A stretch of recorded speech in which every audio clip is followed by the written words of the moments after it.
ఎవరికి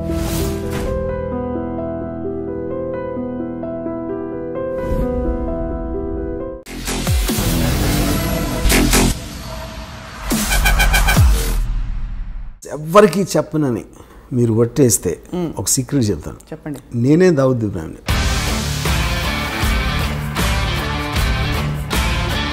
D company more డేంజరసా, RGV company more డేంజరసా అని ప్రశ్న అడుగుతుంది.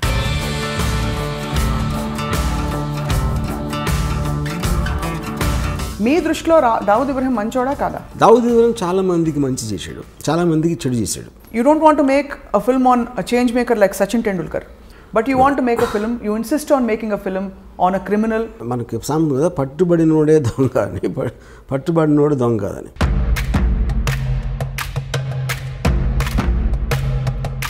జస్ట్ క్రైమ్ చేశాడు కాబట్టి అతను చెడ్డోడు మంచోడు అంత సింప్లిస్ట్గా చేయడం కరెక్ట్ కాదు. నైమ్కి ఏదో టెలివిజన్ ఛానల్ పెట్టాలనే ఒక తపన ఉండేదని, అలాంటి ఫ్యాన్సీతో ఆయనే స్వయంగా ఆయన మనుషులే లేకపోతే ఆయన ఆరాధకులు మీ చేత ఏమైనా సినిమా తీయించారని అడుగుతున్నారు. ముంబై పోలీస్ కమిషనర్ శివానందన్ ఉండేవారు. ఆయన అడిగాను, డి కంపెనీలో ఎంతమంది ఉంటారు అనుకుంటున్నాను. నేను ఒక మేబీ 2-3,000.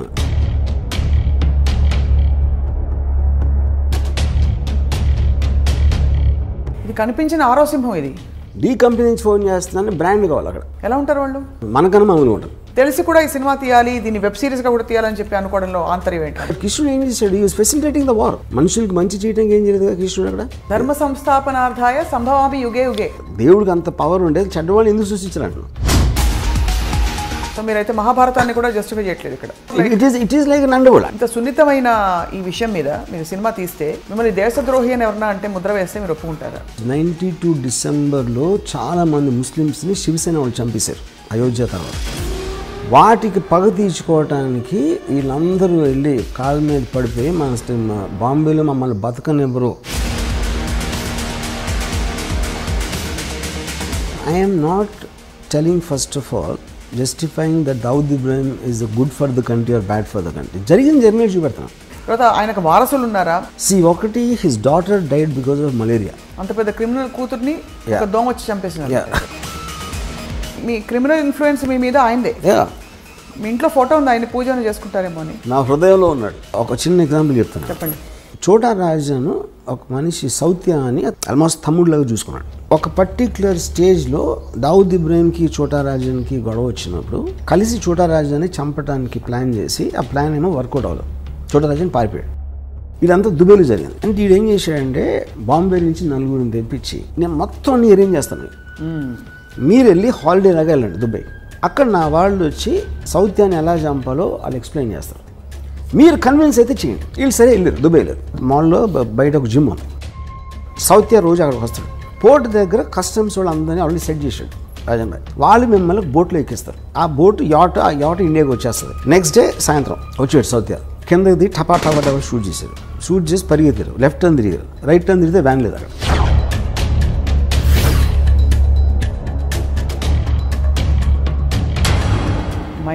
ఓకే, ఇది ఇంకా నేను మీకు ఉడికినాయి మన ఇంటర్వ్యూ కాబట్టి చాలా తక్కువ చెప్పాను. దీని యాక్చువల్ స్టోరీ చెప్తే కింద పడిపోతారు. Doctor Ram Gopal Varma, PhD in under world. ఒక థీసిస్ ఎవరైనా గౌరవ డాక్టరేట్ ఇచ్చేస్తారేమో నాకు భయంగా ఉంది.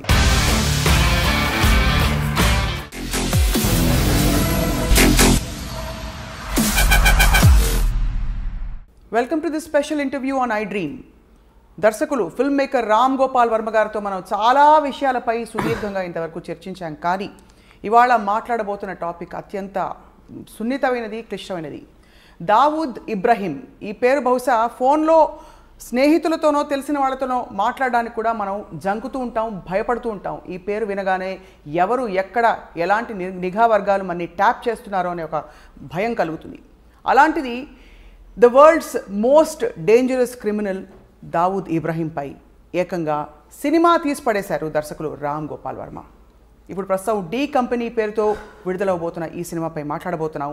అండర్ వరల్డ్ అంటే అసలు ఏమిటి తెలుసుకునే ప్రయత్నమే ఇవాల్టి ఈ ప్రత్యేక ఇంటర్వ్యూ. వర్మ గారు నమస్కారం.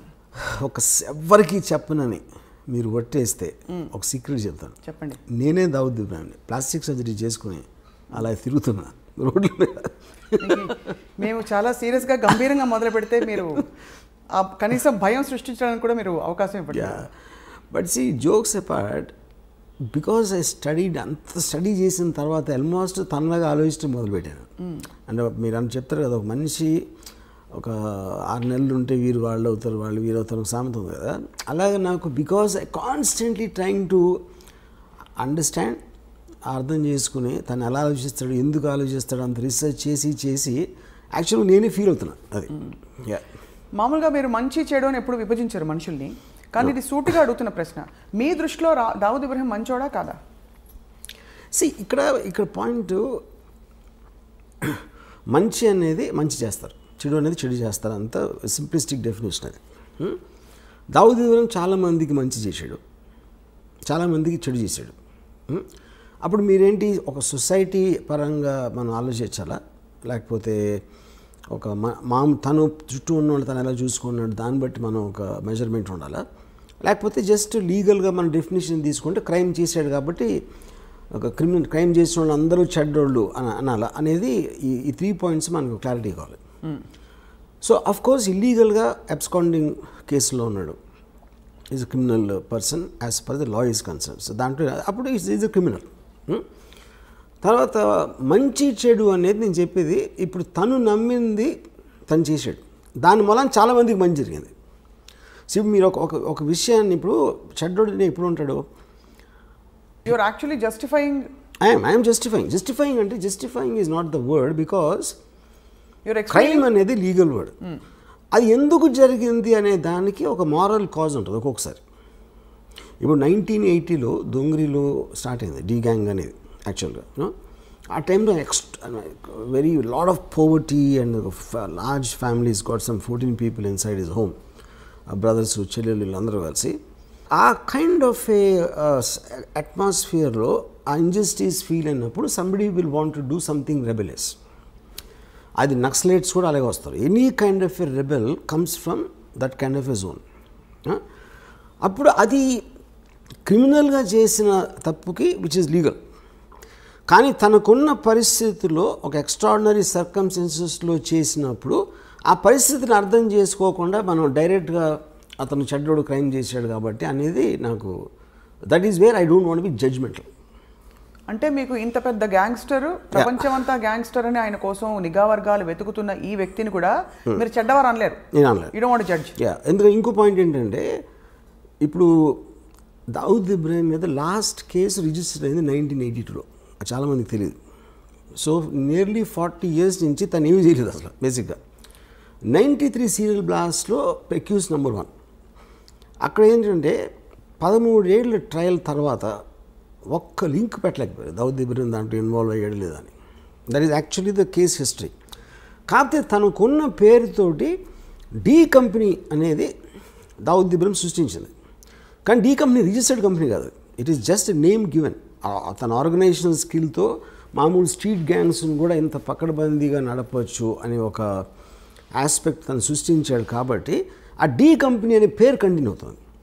డీ కంపెనీలో 100 మంది ఉన్నారు గ్యాంగ్స్టర్స్. అబూ సలీం కూడా అక్కడ ఉన్నారు, చోటా షకీల్ అక్కడ ఉన్నారు. 97 to 2004లో మ్యాక్సిమం అండర్ వరల్డ్ యాక్టివిటీస్ జరిగినాయి బాంబేలో. ఆ టైంలో దేంట్లో కూడా దావుద్ ఇబ్రహీం పేరే లేదు అసలు. So Dawood Ibrahim as a person is different from D company, though he founded it. So he founded it and hence is relevant here. But మీరు తీసిన సినిమా మాత్రం డీ కంపెనీ. ఎందుకంటే నేను తీసే సినిమా ఏంటంటే basically this is about Dawood Ibrahim very beginning టైంలో అతని బ్రదర్ని చంపిన వాళ్ళ మీద పగ తీర్చుకోవడానికి ఒక ఇది చేశాడు. ఆ ఆస్పెక్ట్ ఒకటే నేను తీసాను D company. And first time బాంబేలో దావుద్ ఇబ్రహీం అని అన్నాడు అని ఒక పేరు రిజిస్టర్ అయింది జనాల్లో. అది తీసి దాని తర్వాత కంటిన్యూషన్ సిరీస్ లాగా తీస్తున్నాను డీ కంపెనీ. కానీ ఇంత అవుట్డేటెడ్ క్రిమినల్ తర్వాత ఆయన మీద కేసు కూడా లేదని చెప్పి ఆయన మీద సడన్గా మీరు స్ఫూర్తి పొంది సినిమా తీసేంత పని అంటే what about him? Because I honestly think he's ఎప్పుడైనా సరే ఒక విజనరీ అవసరం ఏ బిజినెస్లో కానీ ఏ దాంట్లో. టాటా బిర్లాలు అలాంటి వాళ్ళు ఉన్నప్పుడు సడన్గా అక్కడికి ధీరుభాయ్ అంబానీ ఒక అతను గుజరాత్ నుంచి వచ్చాడు. అంతకుముందు అంతంత పెద్ద ఇండస్ట్రీస్ వాళ్ళందరూ ఆలోచించి ఒక విజనరీ ఆస్పెక్ట్ తోటి ఈ change entire industries face in India అక్కడి నుంచి. అంటే ఆల్మోస్ట్ టాటా బిర్లాని మర్చిపోయాం దాని తర్వాత. Same thing what Bill Gates did to IBM, you know. So అది legal aspect, business aspect. Same thing అండర్ వరల్డ్లో కరీం లాలా వర్దాబాయ్ మొదలియార్ అండ్ హాజీ మస్తాన్ లాంటి దిగ్గజాలు ఉన్నప్పుడు ఒక 25-year-old బాయ్ దావుద్ ఇబ్రాహిం అనేవాడు దోంగ్రీ నుంచి వచ్చి ఈ completely change the way the underworld operates. So if I make a film on Veerappan, somebody makes a film on Hitler, అలాగే make a film on Dawood Ibrahim, anybody who made an impact ఏ విధంగా అయినా సరే, I think his material is good for making a film. But as much as it sounds like a repetitive question to you, Ramu garu, you don't want to make a film on a change maker like Sachin Tendulkar. You don't want to make a film on a change maker like Dhirubhai Ambani. But you want to make a film, you insist on making a film on a criminal who has actually harmed the world in many ways. See, lot of people believe Dhirubhai Ambani also has done many things to become that. You know? So ఇప్పుడు మీరు మనకి సామెత కదా, పట్టుబడినోడే దొంగ అని, పట్టుబడినోడు దొంగ కాదని. ఎన్నో పాలిటీషియన్లు చేయొచ్చు, పోలీస్ ఆఫీసర్లు చేయొచ్చు. మనం ఎవరైతే లీగల్గా కరెక్ట్గా వాళ్ళు జైల్లో లేకుండా సక్సెస్ఫుల్ ఉన్నారనుకుంటే వాళ్ళ అందరి వెనకాల కూడా ఒక కథ ఉంటుంది ఏదో ఒకటి. సో నేను ఎంచుకునేది ఏంటి, నాకున్న చాయిస్లో మోస్ట్ డ్రామాటిక్గా అనిపించింది నేను అనుకుంటాను.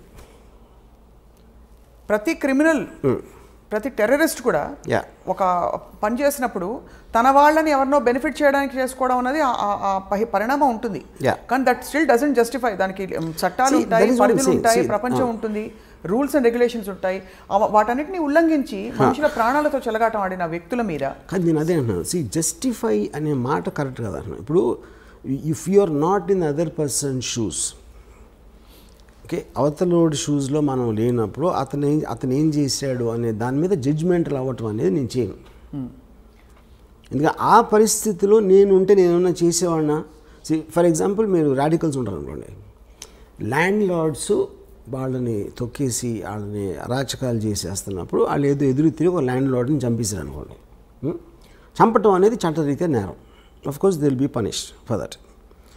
బట్ ఎలాంటి పరిస్థితుల్లో వాళ్ళని కార్నర్ చేస్తే వాళ్ళు అలా చేయాల్సి వచ్చిందో అనే దానికి, that is what I want talking about, moral justification if you care to understand. ఇంకా చాలా సింపుల్ చెప్తాను మీరు. నేను ఒకసారి పోలీస్ ఆఫీసర్ని అడిగినది, ఇప్పుడు క్రైమ్ చేసిన వాడిని శిక్షించాలని మీరు అంటారు. ఒక రిచ్ మ్యాన్ ఒక పనివాడికి జీతం ఇట్లా, ఓకే, వాడికి ఒక వాళ్ళ mother ever she is not well and he needs urgently money to pay for the medicine. Okay, so వాడు ఈ జీతం ఇవ్వట్లేదు కాబట్టి ఆడేదో ఇంట్లో డబ్బులు కొట్టేసి వెళ్ళిపోయాడు అని పట్టుకున్నారు పోలీసులు. డబ్బులు దొంగిలించడం అనేది నేరం, ఆఫ్ కోర్స్, అందుకని అతని చట్టరీత్యా అతను శిక్షిస్తారు ఏదో చేసి. బట్ వాడు ఎందుకు చేశాడు అని మీరు వెనకాలకి వెళ్తే I don't think you'll feel the same thing after that. Though it is still a crime. On paper it's a crime. Yeah. So you find a story behind everything. Yeah.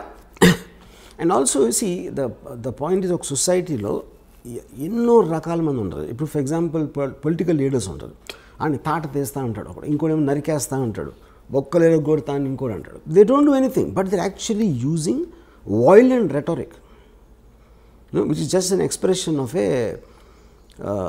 their anger or whatever you think it is. మనిషి ఏదో కొట్టుకుంటూ ఉంటారు, అప్పుడప్పుడు దెబ్బలాడతారు, కొన్నిసార్లు మర్డర్లు కూడా జరుగుతాయి, కొన్నిసార్లు ఎవరితోనో చంపేస్తారు. All of this are a result of the compelling forces which is happening. అది డబ్బు దొంగిలించడానికి చేస్తున్నారా, మీ పేరు సంపాదించడానికి, పగ తీర్చుకోవడానికి చేస్తున్నారా, లేకపోతే ఒక పొజిషన్లో ఇంకేమీ చేయలేక చేస్తున్నారా అనేది ప్రతి దాని వెనకాల వేరే వేరే కారణాలు ఉంటాయి. ఆ కారణాలని కంప్లీట్గా అర్థం చేసుకోకుండా జస్ట్ క్రైమ్ చేశాడు కాబట్టి అతను చెడ్డోడు మంచోడు అంత సింప్లిస్టిక్గా చేయడం కరెక్ట్ కాదు. ఈ సినిమా అంటే హ్యూమన్ ఇంట్రెస్ట్ స్టోరీ అంటారు. అయితే ఈ సినిమాలో హ్యూమన్ ఇంట్రెస్ట్ యాంగిల్ ఉంటుంది. It's only human interest. Only human interest. Actually this very little action. Almost ఆ పుకార్ ఏదో వచ్చింది నిన్నో మొన్నో, స్వయంగా ఆయనే ప్రొడ్యూస్ చేయించుకున్నారు సినిమా అని చెప్పి, మీ చేత తీయించుకోవాలని చెప్పి. ఇంకెవరు అంటే అలాగే ఉంది, వింటూ ఉంటే అంత గ్లోరిఫైడ్గా వినిపిస్తుంది. గారు, is it true that is he involved in any way? First of all Dawood Ibrahim I think must be around 65 now. తనకి ఇప్పుడు కొత్తగా వైట్ వాష్ చేసుకునే అవసరం లేదు పేరు, అది ఒక పాయింట్. రెండోది, నేను చేస్తున్నది ఏది తను చేసింది చేయలేదని చెప్పడం కానీ, తను చెయ్యింది చేశాడని చెప్పడానికి ఈ సినిమా ఉద్దేశం కాదు. ఈ film actually it is more or less. For example he killed a person called Alamzeb 1983లో 82-83లో. ఆలంజేబ్ అని ఒక అతన్ని మర్డర్ చేశాడు అని వినటానికి ఒకలాగా ఉంటుంది. అసలు ఆలంజేబ్ ఎవడు, వాడేం చేశాడు, ఎందుకు చంపాడు అని మీరు తెలుసుకున్నప్పుడు అది హ్యూమన్ యాంగిల్ అవుతుంది. అప్పుడు ఆ ఇద్దరు వ్యక్తులు ఎవరు, ఎలాంటి వాళ్ళు, వాళ్ళ బ్యాక్గ్రౌండ్ ఏంటి, వీళ్ళకున్న రిలేషన్షిప్ ఏంటి, అసలు వాళ్ళ మధ్యన ఏం జరిగింది, ఇవన్నీ మీరు తెలుసుకోకుండా కేవలం ఒకడు మర్డర్ చేశాడు కాబట్టి ఆడు మంచోడా చెడ్డోడా అనేది I think that is what I'm trying to fight. So ఇదంతా మీరు ఏంటి అందరు థింకింగ్ మార్చాలనుకుంటున్నారా? ప్రధాన వెనకాల ఉంటుంది లేదా ఎంటర్టైన్మెంట్ వాల్యూ అంటారా? I want to tell the story. I just am interested in understanding human emotions. Right. Yeah. And I'm coming back to the same question, Ramu garu. ఇప్పుడు ఒక చిన్న ఎగ్జాంపుల్ చెప్తాను మీకు. మనందరూ ఎన్నది ఏంటంటే, ఒక సెకండ్ వరల్డ్లో నాజీ కాన్సన్ట్రేషన్ క్యాంప్స్లో జరిగిన ఘోరాతి ఘోరమైన థింగ్ అది ఇంతవరకు ప్రపంచంలో ఎప్పుడు జరగలేదు. వాళ్ళు తిండి పెట్టకుండా అస్థి పంజరాల్లాగా వాళ్ళు అయిపోయి వాళ్ళ గోతులు వాళ్ళే తీసుకోవాలి, వాళ్ళు చచ్చిపోవటం. ఎందుకంటే ఎక్కడ గొయ్యి తీసుడు అవ్వడు లేడు కాబట్టి వాళ్ళు రాగానే ఫస్ట్ వాళ్ళతో గొయ్యి తవ్వించారు. తవ్వించి ఇంకా వాళ్ళకి వాళ్ళు చూసుకోలేని పరిస్థితికి వచ్చేసరికి అందరినీ గోతు దగ్గర నిలబెట్టి గన్తో షూట్ చేసి వాళ్ళు గోతులు పడిపోయిన తర్వాత పాతిపెట్టారు. ఇది వింటే అసలు మనకి ఒళ్ళు అసలు ఎలాంటి మనుషులు ఇది చేస్తారు, చేయగలుగుతారు. ఒకటి చేశారు కానీ వాళ్ళు మనలాంటి మనుషులే కదా, మనం ఇప్పుడు చేయగలుగుతాం, చేయలేం. దీని మీద నేను చాలా బుక్స్ చదివి అసలు ఎలా ఎందుకు జరిగింది అంటే, ఇప్పుడు వాళ్ళు ఒక పిచ్చోళ్ళు అన్నవి ఉండాలి, లేకపోతే అలా చేసినందుకు వాళ్ళకి ఏదైనా, ఇప్పుడు ఫర్ ఎగ్జాంపుల్ పోలీసులు కొట్టారు అనుకోండి, ఆడిని టార్చర్ చేసి వాడిలోంచి ఒక నిజం తెప్పించడానికి ట్రై చేస్తారు, అదొక కారణం ఉండొచ్చు.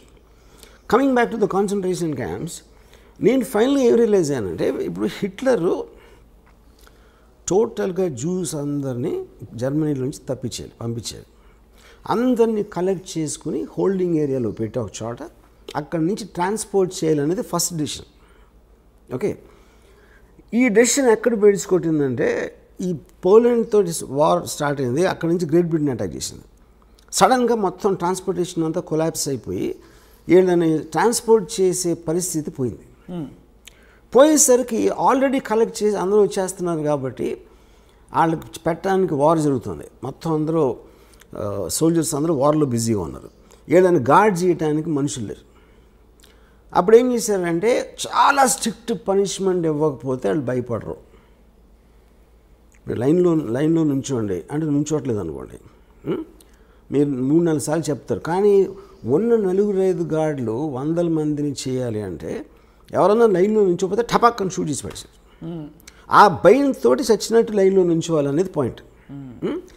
రేషన్స్ లేవు, తిండి లేదు, బయట నుంచి రావట్లేదు. అందుకని ఏం చేశారంటే, ఉన్న దాంట్లో సర్దుకోవాలి కాబట్టి చిన్న బ్రెడ్ మొక్క, ఒక చిన్న సూప్ ఏదో ఇచ్చారు. ఆబ్వియస్లీ అది న్యూట్రియంట్ సరిపోదు కాబట్టి the kept on becoming thinner and thinner. తర్వాత లేబర్ వచ్చి గోతులు తవ్వటానికి వాళ్ళు లేరు కాబట్టి ముందు ట్రైన్ తెగ్గానే వాళ్ళతో ఫస్ట్ గోతి తవ్వి చేసుకుని, ఎందుకంటే తర్వాత వాళ్ళకు కూడా శక్తి ఉండదు తవ్వటానికి. ఇవన్నీ ప్రిపరేషన్ చేసి ఇది చేశారు. సో ఇవన్నీ మీరు అన్నారు అనుకోండి, మీరున్నా నేనున్నా అదే చేసేవాడు. ఏది ఆ పరిస్థితికి తీసుకొచ్చింది ఎవరు? హిట్లర్. ఒక డెసిషన్. హిట్లర్ ఆ డెసిషన్ ఇలా చంపాలని చేసాడా? చేయలే. తను అనుకున్నది ఏదో వర్కౌట్ అవ్వలేదు అక్కడ.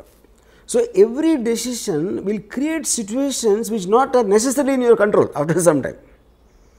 యూనో, అప్పుడు నేను ఈ బుక్ మొత్తం చదివితే నాకు వాళ్ళ మీద కూడా జాలేసింది. ఇది ఎవరైతే ఇదంతా చేశారో యూనో ఆ డెసిషన్స్ తీసుకోవడానికి. అప్పుడు కేట్ విన్స్లెట్ది రీడర్ అనే ఒక టెరిఫిక్ సినిమా వచ్చింది. She worked as a guard in one of these camps మాట. ఫైర్ యాక్సిడెంట్ జరిగితే ఎవరు తప్పించుకోవట్టుకుండా ఉండటానికి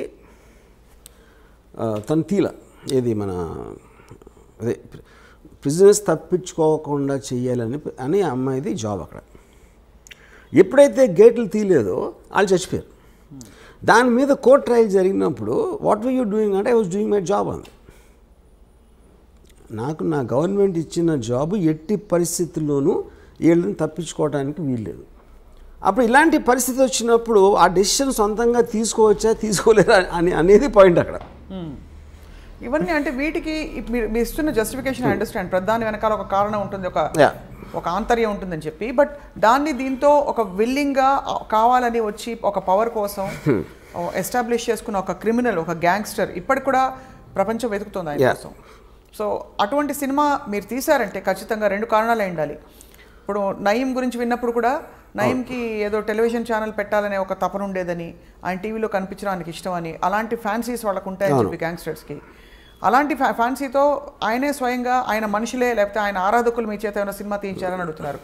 మొన్న కూడా ఎక్కడో ఇంటర్నెట్లో వైరల్ అయింది ఈ మాట. Is it right? Is it true? That's not true. First of all gangster అనేది ఒక వర్డ్. అది గ్యాంగ్స్టర్ అనే దాని మీనింగ్ ఏంటి? ఒక గ్యాంగ్ని నడిపేవాడు, లేకపోతే గ్యాంగ్లో పనిచేసేవాడు. ఆయన కాదా gangster? Gang is organise, of course organise crime అనేది గ్యాంగ్స్టర్ బేసిక్గా. ఆర్గనైజ్ క్రైమ్ అంటే ఏంటంటే మీ తెలివితోటి క్రైమ్ చేస్తా కూడా తప్పించుకునేలాగా ఒక సిస్టమ్ క్రియేట్ చేయటాన్ని ఆర్గనైజ్ క్రైమ్ అంటారు. లేకపోతే మామూలు క్రైమ్ అది అప్పటికప్పుడు ఏదో అనుకుని ఒకళ్ళిద్దరు చేసేది. ఒక గ్రూప్ ఆఫ్ పీపుల్ కూర్చుని ప్లాన్ వేసి ఇలా ఇలా చేస్తే మనం పట్టుబడం, ఇలా ఇలా చేస్తే మనం పైకి వస్తాం, ఇలా ఇలా చేస్తే అలా అలా అవుతుంది అని ఒక ప్లాన్ ప్రకారం ఒక గ్రూప్ ఆఫ్ పీపుల్ చేయటాన్ని ఆర్గనైజ్ క్రైమ్ అంటారు.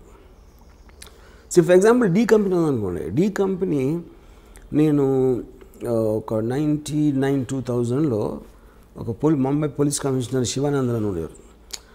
ఆయన అడిగాను, డీ కంపెనీలో ఎంతమంది ఉంటారు అనుకుంటున్నాను. నేను ఒక మేబీ 2-3,000, మ్యాక్సిమం 20 మంది ఉంటారు. నాకు షాక్ అది. అంటే ఎందుకంటే ఎంత ఎక్కువ మంది ఉంటే న్యూస్ బయటకు వచ్చేటప్పుడు అంత ప్రమాదం ఉంటుంది. అన్ని నోళ్ళు మూయించాలి, అన్ని నోళ్ళని కంట్రోల్ చేయాలి. అది చాలా క్లోజ్ గ్రూప్ ఉంటుంది. కానీ డీ కంపెనీ కోసం పనిచేసే వాళ్ళు వేలల్లో ఉంటారు. కానీ వాళ్ళు ఎవ్వరికి కూడా డీ కంపెనీకి పనిచేస్తున్నట్టు తెలియదు చాలామందికి దాంట్లో. Which is the whole power of an organisation. They don't know their employer. They don't know their employer. అంటే ఇది కంపెనీ ఉండొచ్చు. ఫర్ ఎగ్జాంపుల్ నా దగ్గరికి ఎవరు ప్రొడ్యూసర్ వస్తాడు. ఆ ప్రొడ్యూసర్ వచ్చి నేను మీద సినిమా తీస్తానంటాడు. సో ప్రొడ్యూసర్ పేరు ఏదో ఉందాడు, అది సపోజ్ అటు సినిమా తీస్తాడు. సినిమా అనేది లీగల్ బిజినెస్. అప్పుడు నేను తీస్తాను సినిమా, కానీ అతను డీ కంపెనీ మనిషి. కానీ నేను పనిచేసేది ఎవరికి? ఇతనికి. ఇప్పుడు మీరు కలిసిన ప్రతి ఒక్కరు వాళ్ళ బ్యాక్గ్రౌండ్ మీకు తెలియదు కదా, తెలియడానికి ఛాన్సే లేదు కదా, you know. So this is how సట్లీ it operates. ఇప్పుడు అలా మీ ఎంప్లాయర్ మీకు తెలియదేమో? తెలీదు, ఎవరికి తెలియదు.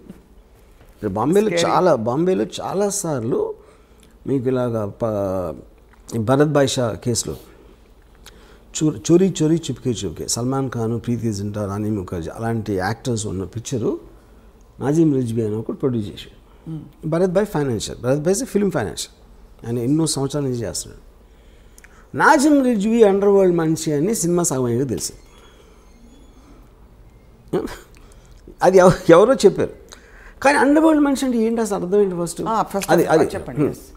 అండర్ వరల్డ్ మనిషి అంటే మీరు డైరెక్ట్గా క్రైమ్ చేసే వాళ్ళు ఒకళ్ళు ఉంటారు. అంటే డైరెక్ట్ క్రైమ్ అంటే ఏంటి? లీగల్ డెఫినేషన్లో. సెకండ్ డిగ్రీ వాళ్ళేమో వాళ్ళు వాడుకుంటారు, అది కొంచెం ఫోన్ చేసి చెప్పారా అని. వాడు చేయడు. కాకపోతే employing the threat, D company వాళ్ళు నాకు తెలుసు అనే ఒక ఇన్ఫర్మేషన్ తోటి ఇంటిమిడియేట్ చేయటం అదొక పద్ధతి. మూడోది, మీరు లీగల్గా చేయలేని పనులు కొన్ని వాళ్ళు మీకోసం ఇల్లీగల్గా చేస్తారు. మీ బుక్స్లో అన్నిట్లో అలా ఉంటుంది. కానీ మీరు వేరేగా చేసేయని వాళ్ళు ఒక సెపరేట్ టీమ్తో వాళ్ళు చేస్తారు.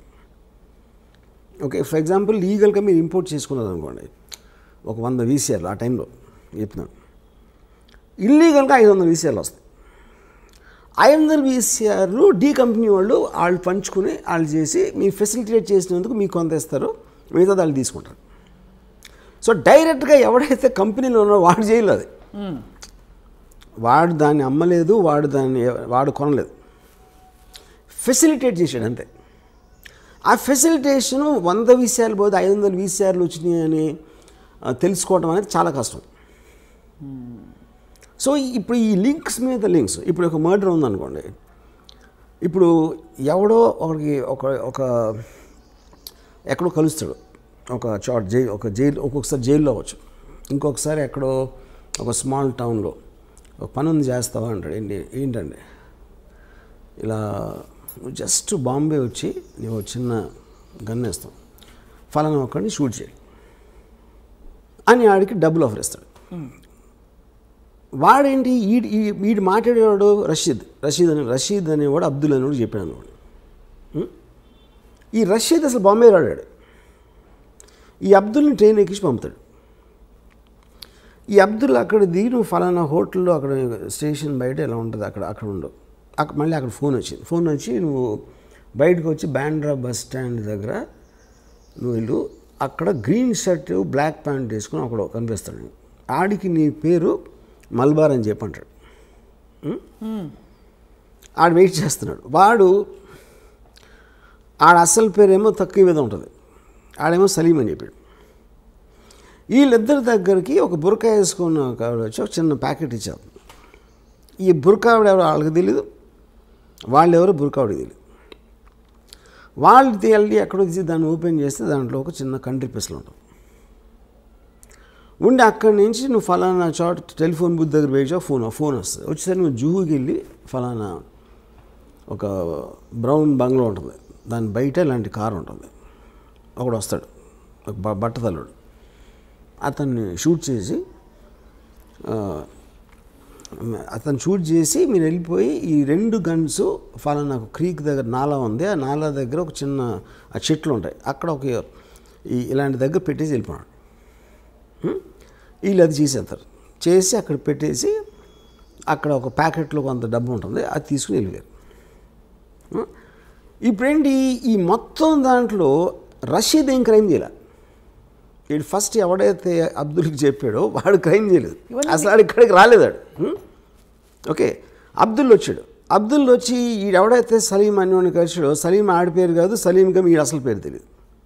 ఎవరైతే గన్ను తీసుకొచ్చి ఇచ్చిందో ఆవిడికి ఆళ్ళు తెలియదు, వీళ్ళు తెలియదు. సో ఇప్పుడు పోలీసులు ఇన్వెస్టిగేషన్ చేయడం మొదలుపెట్టి అసలు ఎవరిని పట్టుకుని ఎక్కడికి లింక్ వెళ్ళాలని, కానీ పేపర్లు ఏమొస్తుంది, డి కంపెనీ హ్యాస్ కిల్డ్. కానీ ఎవరికి తెలీదు వాళ్ళు డి కంపెనీ వాళ్ళని. అదే నేను చెప్పేది. ఇప్పుడు ఆ బురక వేసుకున్న ఆవిడకి ఏం చెప్పారు, ఈ ప్యాకెట్ను వాళ్ళకి ఇచ్చి ఏం చెప్పారు ఎవరో. ఇది కనిపించిన ఆరో సింహం ఇది మీరు చెప్తున్న ఈ డి కంపెనీ ఎవరికి తెలియట్లేదు. అదే చెప్పేది. అందుకనే ఇప్పుడు శివనందన్ ఏం చెప్పారు, most of the people don't know they're working for D company. అది ఎప్పుడు తెలుస్తుంది అంటే వీళ్ళందరికీ ఇద్దరు ఎవరైతే షూట్ చేశారో వాళ్ళిద్దరికీ పేపర్లో చదివాక తెలుస్తుంది వాళ్ళు డి కంపెనీ కోసం చేశారని. సో అప్పుడు ఏమంటాడు, పట్టుబడ్డాడు అనుకోండి, నేను డి కంపెనీ అంటాడు ఆడ పేపర్లో చదివాక. కానీ డి కంపెనీ అని చెప్పినా సరే వాడి నుంచి అసలు ఆడికి ఎవడైతే చంపాడో వాడికి లింక్ లేదు. ఫస్ట్ ఆడిద్దరికి బ్యాక్గ్రౌండే లేదు. ఈ గన్ ఎక్కడ దొరికింది, ఎవరో బురకాలు ఇచ్చారు, ఆ బురకాని ఇంపాసిబుల్ ట్రేస్ చేయడం. అసలు ఇది ఎక్కడికి ఎందుకు వచ్చాడు, రషీద్ ఆడు ఏమీ చేయలేదు క్రైమ్. సో మీ ఇన్ని లింకులు చైన్లో పెట్టి మధ్యలో ఒక లింక్ తీసేస్తాను. ఎప్పుడైనా ఇన్వెస్టిగేషన్ కొంచెం కాంప్లికేట్ అయిందంటే ఒక లింక్ తీసేస్తారు. ఫర్ ఎగ్జాంపుల్ రషీద్ ఉన్నాడు అనుకోండి, రషీద్ని ట్రాక్ చేయొచ్చు అని అనుకుంటే రషీద్ని అక్కడి నుంచి తప్పించేస్తారు. So this is what is called organised crime. కానీ ఈ మొత్తం దీంట్లో మీకు మెయిన్ బాసెస్ ఎవరైతే ఉన్నారో దుబాయ్లో కానీ ఎక్కడైనా వాళ్ళ పేరు అసలు ఉండదు. అక్కడ వాళ్ళు దుబాయ్లోనే ఉన్నారు.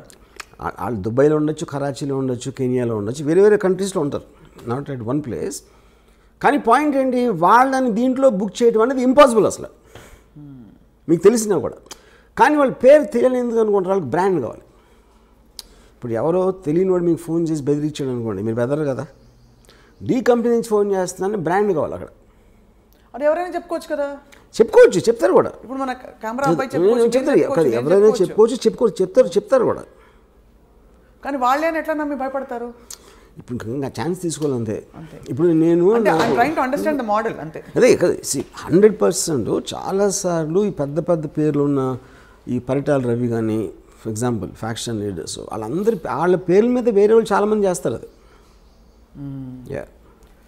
సో ఇదంతా ఎక్కడ సేకరించారు వర్మ గారు మీరు ఈ ఇన్ఫర్మేషన్? మీరు డి కంపెనీ మనుషులతో మాట్లాడారా? I spoke to somebody. నాకు ఒక అప్పా చాచా అని ఒక 79 మనిషిని కలిసాను ఒక 2 years back. He is actually member of the D gang.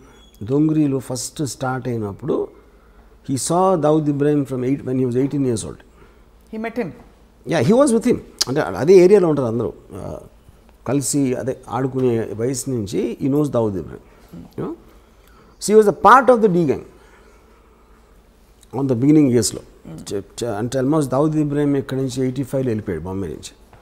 అప్పటి వరకు he was very close to the inner circle you know.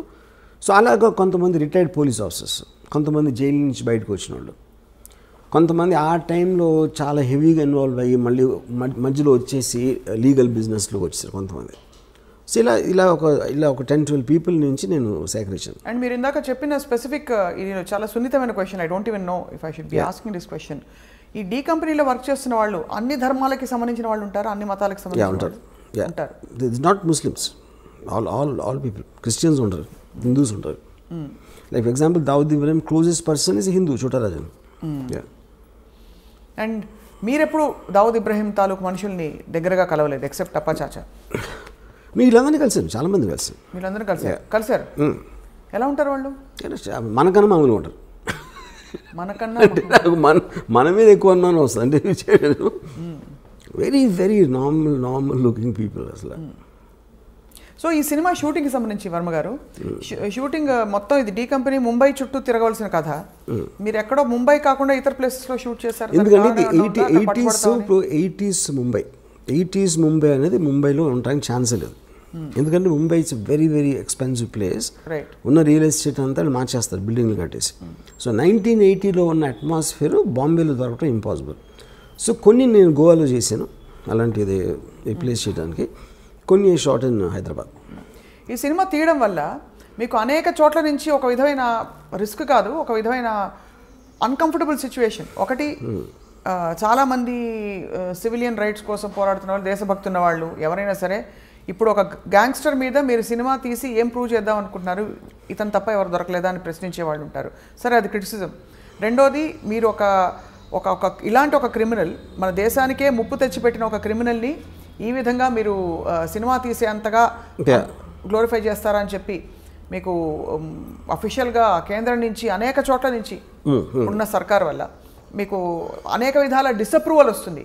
తెలిసి కూడా ఈ సినిమా తీయాలి, దీన్ని వెబ్ సిరీస్గా కూడా తీయాలని చెప్పి అనుకోవడంలో ఆంతర్యం ఏంటంటే, ఇప్పుడు పాయింట్ ఏంటంటే క్రైమ్ అనేది it's a fascinating thing for everybody. ఎందుకంటే మీరు పొద్దున్న టీవీలో న్యూస్ చూసినా సరే, పేపర్ చదివినా సరే, మ్యాక్సిమం 80% క్రైమ్ న్యూస్ కవర్ చేస్తారు. ఇవాళ మొత్తం వెబ్ సిరీస్లో the most famous is Narcos, which is do with gangsters and underworld. Okay, so ఇన్హెరెంట్గా మనకున్న బోరింగ్ లైఫ్స్ నుంచి we are always attracted to study and understand or relish such people. So the attraction towards violent people, including Mahabharatam. See, Mahabharatam also, they're not gods, no, they're power politics and they use lot of violence and gundais. God, but Krishna ఏం చేశాడు? He was facilitating the war. అది మనుషులకు మంచి చేయడానికి ఏం చేయలేదు కదా కృష్ణుడు అక్కడ. మహాభారతం కాన్సెప్ట్ అని చెప్పి ధర్మ సంస్థాపనార్థాయ సంభవామి యుగే యుగే. అదే బట్ ధర్మ సంస్థాపన రావడానికి ఫస్ట్ ఆఫ్ ఆల్ దేవుడే సృష్టించినప్పుడు కౌరవులు ఎందుకు సృష్టించడం అసలు? ముందు నుంచి పాండవులను పెట్టచ్చు కదా. పాండవుల్ని కౌరవుల్ని క్రియేట్ చేసి అంతమందిని చంపి వార్లు క్రియేట్ చేసి అంతమందిని దుఃఖంలో పెట్టేసి దాని తర్వాత ధర్మ సంస్థాపన ఏంటి? ఇంకా ముందే పెట్టచ్చు కదా. ముందే అసలు చెడ్డవాళ్ళు లేకుండా అదే కదా దేవుడికి అంత పవర్ ఉండేది. చెడ్డవాళ్ళు ఎందుకు సృష్టించాలంటున్నాను అంటే ఇలా జరిగితే ఇలా ఉంటాయి పర్యవసానాలని మనిషికి చెప్పడానికి చెప్పాల్సిన అవసరం ఉంది. ముందు నుంచి మంచి పెట్టు అయిపోయింది కదా పని. సో మీరైతే మహాభారతాన్ని కూడా జస్టిఫై చేయట్లేదు ఇక్కడ. Mahabharatam is just about power politics. Ramayanam can have a moral thing. తమ్ముడు అన్నని గౌరవించాలి, భార్యని ఇలా చూసుకోవాలి, పరిస్థితిని చూడకూడదు, ఇలాంటి కొన్ని మారల్ ఆస్పెక్ట్స్ అనేది రామాయణంలో ఉన్నాయి. I don't think Mahabharatam is anything to with that. Mahabharatam అయితే so what are you trying to say? Mahabharatam కూడా ఒక విధమైన Mahabharatam is about power politics. So you see more like it is like an underworld. అంటే underworld అంటే ఏంటి మీకు చెప్పేది? ఇప్పుడు ఆ టైంలో ఫ్యూడల్ వ్యవస్థలో రాజులు ఉన్నప్పుడు డిక్టేటర్షిప్స్, అది ఎవరికి బలం ఉంటే వాడే గెలుస్తాడు. సేమ్ థింగ్ క్రైమ్ ఆర్గనైజేషన్లో కూడా బలం plays a big role in that. It's about violent physical power. మీరు సివిలైజ్ సొసైటీ వచ్చినప్పుడు లాస్ ఉంటాయి, రూల్స్ ఉంటాయి, వాటి బట్టి నడుస్తాం. కాబట్టి ఏ ఒక్క వ్యక్తికి అంత పవర్ ఉండకూడదు అనే దాంట్లో ఒక ప్యారలల్ సిస్టమ్స్ వస్తాయి. అప్పుడు under world main thing. Mahabharatam టైంలో ఫ్యూడల్ టైం, మహాభారతం అని ఒకటే అంటలేదు. రాజుల టైంలో బలం ఉన్నోడిదే రాజ్యం అన్నదానికి ఒక క్రిమినల్ ఆర్గనైజేషన్కి ఏమీ డిఫరెన్స్ లేదు. సో మొత్తం మీద వర్మ గారు ఈ సినిమా కాస్టింగ్లో కానీ కీలకమైన పాత్రధారుల్లో మీరు ఏమన్నా ప్రత్యేకమైన బాడీ లాంగ్వేజ్ ఇవన్నీ స్టడీ చేయడానికి మీ రీసెర్చ్ కానీ ఎక్కడి నుంచి దొరికింది? బికాస్ దావుద్ ఇబ్రాహీంకి సంబంధించి ఒకటో రెండో ఫోటోలు తప్ప ప్రపంచం ఆయన చూడలేదు సరే. అండ్ ఇంకొక సూట్ సరే ఇది అయ్యాక రెండో సూటి ప్రశ్న. సో మీరు ఎక్కడి నుంచి చేశారు ఈ రీసెర్చ్ అంతా కూడా to make people believe that this is perhaps what Dawood Ibrahim look like? See anybody ఒక మనిషి ఫర్ ఎగ్జాంపుల్ నేను when I did on Veerappan you know నేను సినిమా తీసే టైంకి వీరప్పన్ పోయి ఆల్రెడీ 10 ఏళ్ళు అయిపోయాయి ఆర్ మోర్. సో ఏది మీరు చేసినా in the research most authentic sources మీకు సాధ్యమైనంత వరకు. ఇప్పుడు నిజం అనేది బిలీవబుల్గా ఉండాలి. నిజం అనేది ఎవరికి తెలియదు ఎప్పటికీ, ఎందుకంటే మీరు ఆ టైంలో మీరు లేరు, అది చేసినప్పుడు మీరు లేరు. అలాంటప్పుడు మీరు రిపోర్ట్ చేసిన, ఒక కథ రాసిన, ఒక కాలం రాసిన, సినిమా తీసిన, the way your piecing it together it should sound truthful you know. So ఇప్పుడు నేను సపోజ్ 5 అడిగినాను అనుకోండి దావుద్ ఇబ్రాహీం గురించి, 5 వర్షన్స్ చెప్తున్నారు అతను ఎలాంటి అతను. ఒక 3 చెప్పండి మాకు. అంటే ఒకడేమో అసలు నాకు అది చాలా పిరికోడు అండి, మీడియా చేసింది, అసలు అడిగి ఏమీ లేదు అని చెప్పాడు ఒకడు. ఇంకోడు అంత తెలివైనడు అసలు ప్రపంచంలో ఉన్నాడు అని చెప్పాడు ఒకడు. ఇంకోడేమో అసలు తన చేతికి మట్టకుండా చేస్తాడు, అసలు చాలా పెద్ద మ్యానిపులేటర్ అని చెప్పాడు. ఇంకోడెవడో అసలు అంత దావుద్ ఇబ్రాహీం పేరు మీద చేశారని వేరే వాళ్ళు, అతను ఏదో అమాయకుడు అని చెప్పాడు. ఇంకోడేమో అసలు అంతకన్నా డేంజరస్ మనిషి అసలు ప్రపంచంలో అని చెప్పాడు. సో ఈ 5 వేరే పాయింట్స్. నా పాయింట్ ఏంటంటే అతను ఈ 5 కాకపోవచ్చు 5 కూడా అవ్వచ్చు, ఏది డిపెండింగ్ ఆన్ ద టైం. ఎవరు ఏ పరిస్థితుల్లో కలిశారు, ఎప్పుడు కలిశారు అన్న దాని మీద మనకి మనుషుల మీద ఇంప్రెషన్స్ ఫామ్ అవుతాయి. అవును, కరెక్ట్. మీరు క్యారెక్టరైజేషన్ ఇస్తున్నప్పుడు ఎవరేం చెప్పినా కూడా దావుద్ ఇబ్రాహీం గొంతు సన్నగా ఉందనుకోండి, క్యా బేటా కైసా హే అని ఉందనుకోండి, ఒక పెద్ద గ్యాంగ్స్టర్ని మీరు అలా చూపించలేరు, గంభీరంగా చూపించాలి. ఒకలాంటి ఒక లుక్, ఒక విధమైన ఏం చెప్పాలి, ఒక హీరోయిక్కి కల్పించక తప్పదు. ఎందుకంటే మనకు తెలిసిన దావుద్ ఇబ్రాహీం ఆయన చాలా గ్లామరస్, పార్టీ లవింగ్ పర్సన్ అని రకరకాల విషయాలు తెలుస్తుంటాయి. సో ఇవన్నీ ఎలా మీరు సమకూర్చారని? అది సిద్ధం చేయి. అప్పుడు మీరు మాట్లాడుతున్నప్పుడు ఎవరితో అయితే మీరు మాట్లాడుతున్నారో వాళ్ళు చెప్పే డీటెయిల్స్ కొన్ని ఉంటాయి. ఆ డీటెయిల్స్ ఎవరు మామూలు వాళ్ళు ఎవరు చెప్పలేరు డైరెక్ట్గా. ఉదాహరణకి నేను ఈ అప్పా చాచాని, ఈ సాబిర్ని చంపేసినప్పుడు ఫాదర్ ఎట్లా రియాక్ట్ అయ్యాను. ఫాదర్ హెడ్ కానిస్టేబుల్, చుప్చాప్ కొని బయటికి ఆయన జస్ట్ రూమ్లో మూల కూర్చుని ఉండిపోయాలి, ఎందుకంటే దొంగరి ఏరియాలో జరుగుతూనే ఉంటాయి దాన్ని. ఇప్పుడు రూమ్లో మూల కూర్చుంటాం అనే డీటెయిల్ నాకు చాలా ఇంట్రెస్టింగ్ అనిపించింది. సెంటర్లో రూమ్ మధ్యలో కూర్చుంటానికి మూల కూర్చోటానికి ఏదో ఒక తేడా ఉంది అక్కడ యూనో. అంటే ఆల్మోస్ట్ ఎవరి దారిలోకి రాకుండా ఆయన ఒక్కరే కూర్చుని. ఓకే, సో ఆ పాయింట్ ఏంటంటే అప్పుడు చెప్పే విధానంలో ఇలాంటి డీటెయిల్స్ తోటి మనకి ఒక ఇది వస్తుంది యూనో. ఇప్పుడు వీరప్పన్ గురించి నాకు ఒక పోలీస్ ఆఫీసరు ముద్దుమలై ఫారెస్ట్లో ఎప్పుడు కలిసినప్పుడు చెప్పాడు, సరే వీరప్పను పులి మీద తిరుగుతూ ఉంటాడని చెప్పాడు. ఆ మాట చెప్పగానే మనకు ఫస్ట్ పోతుంది, ఎవరు అతను అక్కడ లోకల్ మనిషి, పోలీస్ ఇన్స్పెక్టరు, అయినా కూడా వీరప్పన్ పులి మీద తిరుగుతాడంటే అది ఒకవేళ నిజంగా తిరిగినా మనం నమ్మం. సో నిజం అనేది నమ్మబుల్గా ఉండాలి, అంతేగాని అది నిజమని కాదు బేసిక్గా. దాని తర్వాత మీరు డాట్స్ కనెక్ట్ చేస్తారు. డాట్స్ కనెక్ట్ చేయటువంటి మీనింగ్ ఏంటంటే అంతకుముందు ఎప్పుడూ చెయ్యని వాడు సడన్గా ఇది ఎలా చేశాడు, దీనికి దానికి మధ్య ఏం జరిగింది అని ఒక వర్షన్ ఉండొచ్చు, ఏం జరిగి ఉంటుందని మీ ఇమాజినేషన్ ఉంటుంది. ఆ ఇమాజినేషన్ మీరు అవతల వాళ్ళకి చెప్పినప్పుడు అవునేమో అని ఆడు అంటాడు ఒకసారి. ఎందుకంటే ఇప్పుడు నేను ఉన్నాను అనుకోండి, కొంతమంది నన్ను జీనియస్ అంటారు, కొంతమంది ఏమో పెచ్చోడు అంటారు, కొంతమంది అసలు ఏంటి ఏం మాడతాడు ఆడే వాగుతాడు ఏదో అంటారు. But the point is like ఇందాక నేను చెప్పినట్టు మనలో ప్రతి ఒక్కరికి అలా వేరే వర్షన్స్ ఉంటాయి.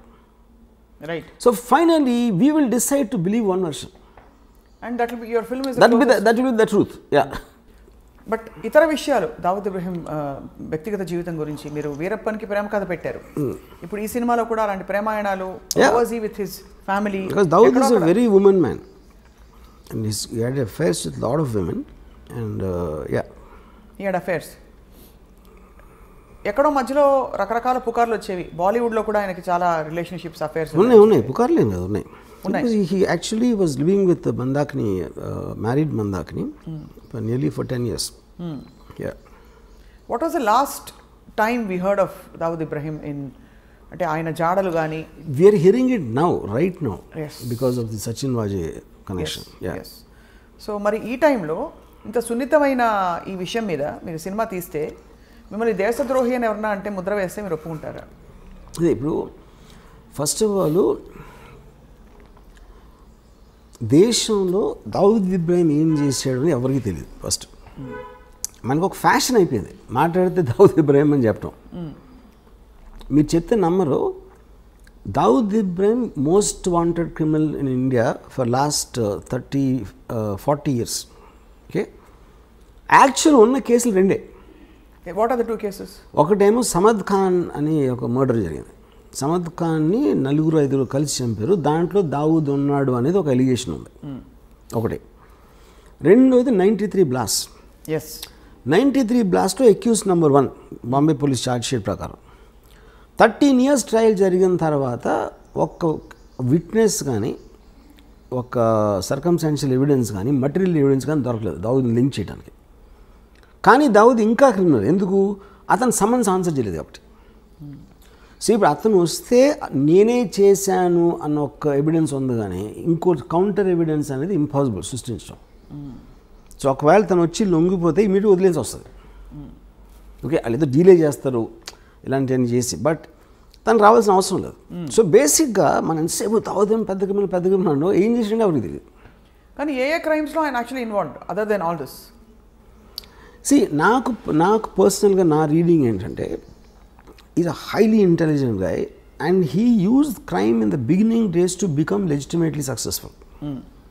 సో తను దుబాయ్ షిఫ్ట్ అయిపోయిన తర్వాత ఈ కసినోస్ లేకపోతే హోటల్స్ ఇలాంటివన్నీ లీగల్ బిజినెస్ స్టార్ట్ చేసి ఈ was living very posh cars and big bungalows and షేక్ తోటి లంచ్ చేసాడు, దుబాయ్ షేక్ తోటి. యూనో ఆ స్టేజ్కి వెళ్ళిన తర్వాత అసలు క్రైమ్ చేయాల్సిన అవసరం లేదు. ఎవరైనా క్రైమ్ ఎందుకు చేస్తారు? There has to be some reason for to do that. Already తన సక్సెస్ 1986లో వచ్చిన తర్వాత వై వుడ్ బి ఇండల్జింగ్? అలా చూస్తే అంటే పవర్కి అంత ఉంటుందా? అంత ఉండదు. కానీ అదే కానీ దాని తర్వాత if is legally making hundreds and thousands of crores, why would you do these cheap things like 50 lakhs? అంటే కిక్ కాదా? Is it not I mean that kind of getting that kind of power? Power ని అవసరానికి వాడుకోవడం కూడా తప్పే. But what is ఇప్పుడు two different things. 93 before people used to take pride బాయ్ को जानता हूँ, బాయ్ ने डिनर भी बुलाया. ఈ పెద్ద వాళ్ళందరూ actually they use to flaunt their connections. Because అప్పుడు అండర్ వరల్డ్ ఏంటంటే it was more like a ఒక ఫ్లాంబాయింట్ థింగ్. గొడవైన ఇంటర్నల్ గ్యాంగ్ వార్ఫేర్ అలా ఉండేది, కానీ జనాలు బయట మీదకి వచ్చారు కదా. ఇప్పుడు 93లో టెర్రరిస్ట్ యాంగిల్ జరిగింది. ఐఎస్ఐ మౌలానా 93 బ్లాస్ట్ మౌలానా టెర్రర్ యాంగిల్ అనేది అటాచ్ అయింది. That is when the perception change. కానీ ఆ పర్సెప్షన్ ఎందుకు వచ్చింది? Because the police have charged him, which they can't prove till today. Except for that we never heard of him in any case.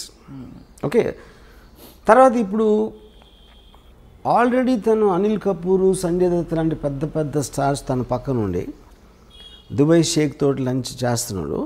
Why would ఈ involve in this petty crime? దాని మూలానే మీకు ఆ power ఎక్కువ. కానీ ఎవరికో phone చేసి 50 లక్షలు 1 కోటి రూపాయలు అని బెదిరించి చేసేది దానికన్నా అదే ఎక్కువ, ఇది ఎక్కువ. అంటే అదే స్థాయిలో 50 crores 50 lakhs 1 crore ఉంటుందని ఎందుకు అనుకోవాలి? ఇంకా పెద్ద స్థాయిలో దేశానికి అంటే చాలా తీవ్ర స్థాయిలో భద్రతకి ముప్పు కలిగించే. That is when the 93 blast happened. 93 బ్లాస్ట్లో బికాజ్ 92 డిసెంబర్లో చాలామంది ముస్లిమ్స్ని శివసేన వాళ్ళు చంపేశారు అయోధ్య తర్వాత. వాటికి పగ తీర్చుకోవటానికి వీళ్ళందరూ వెళ్ళి కాళ్ళ మీద పడిపోయి మన బాంబేలో మమ్మల్ని బతకనివ్వరు, అని మొత్తం బైకలా దొంగరి మహమ్మద్ అలీ రోడ్లో ఉన్న ముస్లిమ్స్ మాకున్న దైవం ఒక్కడవే అని చెప్తే ఆ ఎమోషన్లో పగ తీర్చుకోవటానికి ఈ సీరియల్ బ్లాస్ట్ చేసాడు అనేది జనరల్ బిలీఫ్. ఇది when the police the first part of it is also general belief. ఇది ఇలా ఫలానా శివసేన వాళ్ళు చంపించారు, అది కరెక్ట్, అది దట్ ఈస్ రికార్డెడ్ థింగ్, అది దట్ ఈస్ రికార్డెడ్. బట్ దానివల్లే ఇది చేయించారన్నది general belief. Yeah, general belief including the Bombay police chargesheet. అరే ప్రతీకార చర్య. Yeah, to take revenge on the killing of the Muslims in December is why he did the blast అనేది official charge sheet అది. So which means ఆయన scale of crime ఒక వ్యక్తిగత cause నుంచి ఒక సమూహానికి సంబంధించిన కాజ్గా పెరిగింది. అండ్ ఈ విషయంలో ఆల్సో కొంచెం దేశ పౌరులు, దేశ భద్రత, ఒక మతపరమైన చర్యగా కూడా మారింది. So he scale of operation has grown. So what is the guarantee? But see, నేను ఒక two things. What Dawood did is different, what the police are saying is different, what I believe is different. This kind of a person I believe will not do it to jeopardize his entire operations. ఎందుకంటే దాని మూలాన maximum నష్టం ఎవరికి వచ్చింది? దావుద్ ఇబ్రహీంకి వచ్చింది serial blast మూలాన. So you because completely cut off from the country. అందులో ఆయనకు వచ్చేది ఏం లేదు కానీ ఆయన కాబట్టి ఆయన చేయడంటారు. Yeah, because it's too smart and too selfish to indulgence this public charity. Even if it's triggered religiously. What? Because he is not a religious guy, first of all. He never went to a mosque. Yeah. He never went to a mosque. How do you have evidence of that? But he never talked about God. All Muslims maximum God in front చేస్తారు కదా ఇప్పుడు. Dawood Ibrahim never spoke about God. So ఈ కాంటెక్స్లో వర్మ గారు, your mentioning Anil Kapoor, Sanjay Dutt వీళ్ళందరూ కూడా ఆయన సన్నిహితంగా ఉండేవారు. ఆ సాన్నిహిత్యం అసలు ఎలా ఏర్పడుతుంది అంటే ఒక గ్యాంగ్స్టర్ అని తెలిసే వెళ్తారా బాలీవుడ్ నటులు అంటే? ఎందుకంటే ఆ టైంలో అండర్ వరల్డ్ అనే వర్డ్ మనం ఇప్పుడు యూజ్ చేసిన కాంటెక్స్లో ఉండేది కదా అసలు. వాళ్ళందరూ పవర్ఫుల్ పీపుల్ అక్కడ. బడా ఆద్మీ బహుత్ ఏ అని ఒక హీరో లాగా చూసేవారు గ్యాంగ్స్టర్స్ని. వీళ్ళు హీరోలు అందరూ కూడా సిటీలో. ఇప్పుడు ఫర్ ఎగ్జాంపుల్ పరిటాల రవి ఉన్నాడు. Paritala Ravi very violent and dangerous గా అంటారు. మొత్తం మీకు అనంతపూర్ జిల్లాలో ఎందుకు అందరిని ఎక్కించింది? అందుకే ఎక్కించింది. కానీ ఇక్కడ తేడా ఏమొస్తుందంటే వర్మ గారు, ప్రధానంగా ఒక అబ్స్కాండింగ్ ఇలాంటి క్రిమినల్కి ఒక పొలిటికల్ ఫేస్ ఉండే ఒక తీవ్రమైన వ్యక్తికి there is a big difference. ఈ మనిషి అందుబాటులో ఉన్నారు, ఈ మనిషి తప్పించుకుని వెళ్తాడు కాబట్టి ఎక్కడ ఉన్నాడో తెలియదు. ఈచ్ పర్సన్ తను ఉన్న పొజిషన్, తను ఉన్న సిచ్యువేషన్లో తనకు అనుగుణంగా అడ్వాంటేజ్ తీసుకుంటాడు. పరిటాల రవి అనే మనిషి అనంతపూర్లో ఉన్నాడు. అనంతపూర్లో ఏమేమి మనకు వర్కౌట్ అయితే వేరే ఉంటాయి. దుబాయ్లో దావుద్ ఇబ్రహీం అంటే తనకు వేరే వర్కౌట్ అవుతాయి. వీళ్ళకి ఉండే ఫ్యాసినేషన్ ఆయనకి ఫిల్మ్ స్టార్స్ పట్ల ఎందుకు ఉండేది fascination? That is very this because he deliberately wanted to give that colour to the gang. అంటే మనం వీధి రౌడీలాగా ఉండకూడదు, మనని రెస్పెక్ట్తో చూడాలి. జనాలు రెస్పెక్ట్తో ఎప్పుడు చూస్తారు? రెస్పెక్టబుల్ పీపుల్తో ఉన్నప్పుడు చూస్తారు. అందుకని పెద్ద పెద్ద పార్టీలు ఇచ్చి ఈ ఫిల్మ్ స్టార్స్ని, పొలిటికల్ లీడర్స్ని, క్రికెట్ ప్లేయర్స్ని ఇలా అందరినీ ఇన్వైట్ చేసేవాడు. సో వాళ్ళ పక్కన నుంచున్నాడు కాబట్టి తనకు కూడా ఒక లెజిటిమసీ వచ్చేస్తుంది. It is a planned purpose I did that. Right. And ఎవరెవరు అంటే వెళ్ళకపోయే క్వశ్చన్ ఉండదు. ఆయన దావుద్ ఇబ్రహీం పిలిచాక ఇంపాసిబుల్. యా, రాము అని చెప్పడానికి a very big man calls you in a nice way not to do a crime. ఎందుకు వెళ్ళరు మీరు? అంటే ఎందుకు క్రిమినల్స్తో మనకు ఎందుకు అని అనుకోవాలి కదా. అది అంటే ఇప్పుడు క్రిమినల్స్ అంటే ఇప్పుడు pick pocket క్రిమినలే, Dawood Ibrahim క్రిమినలే.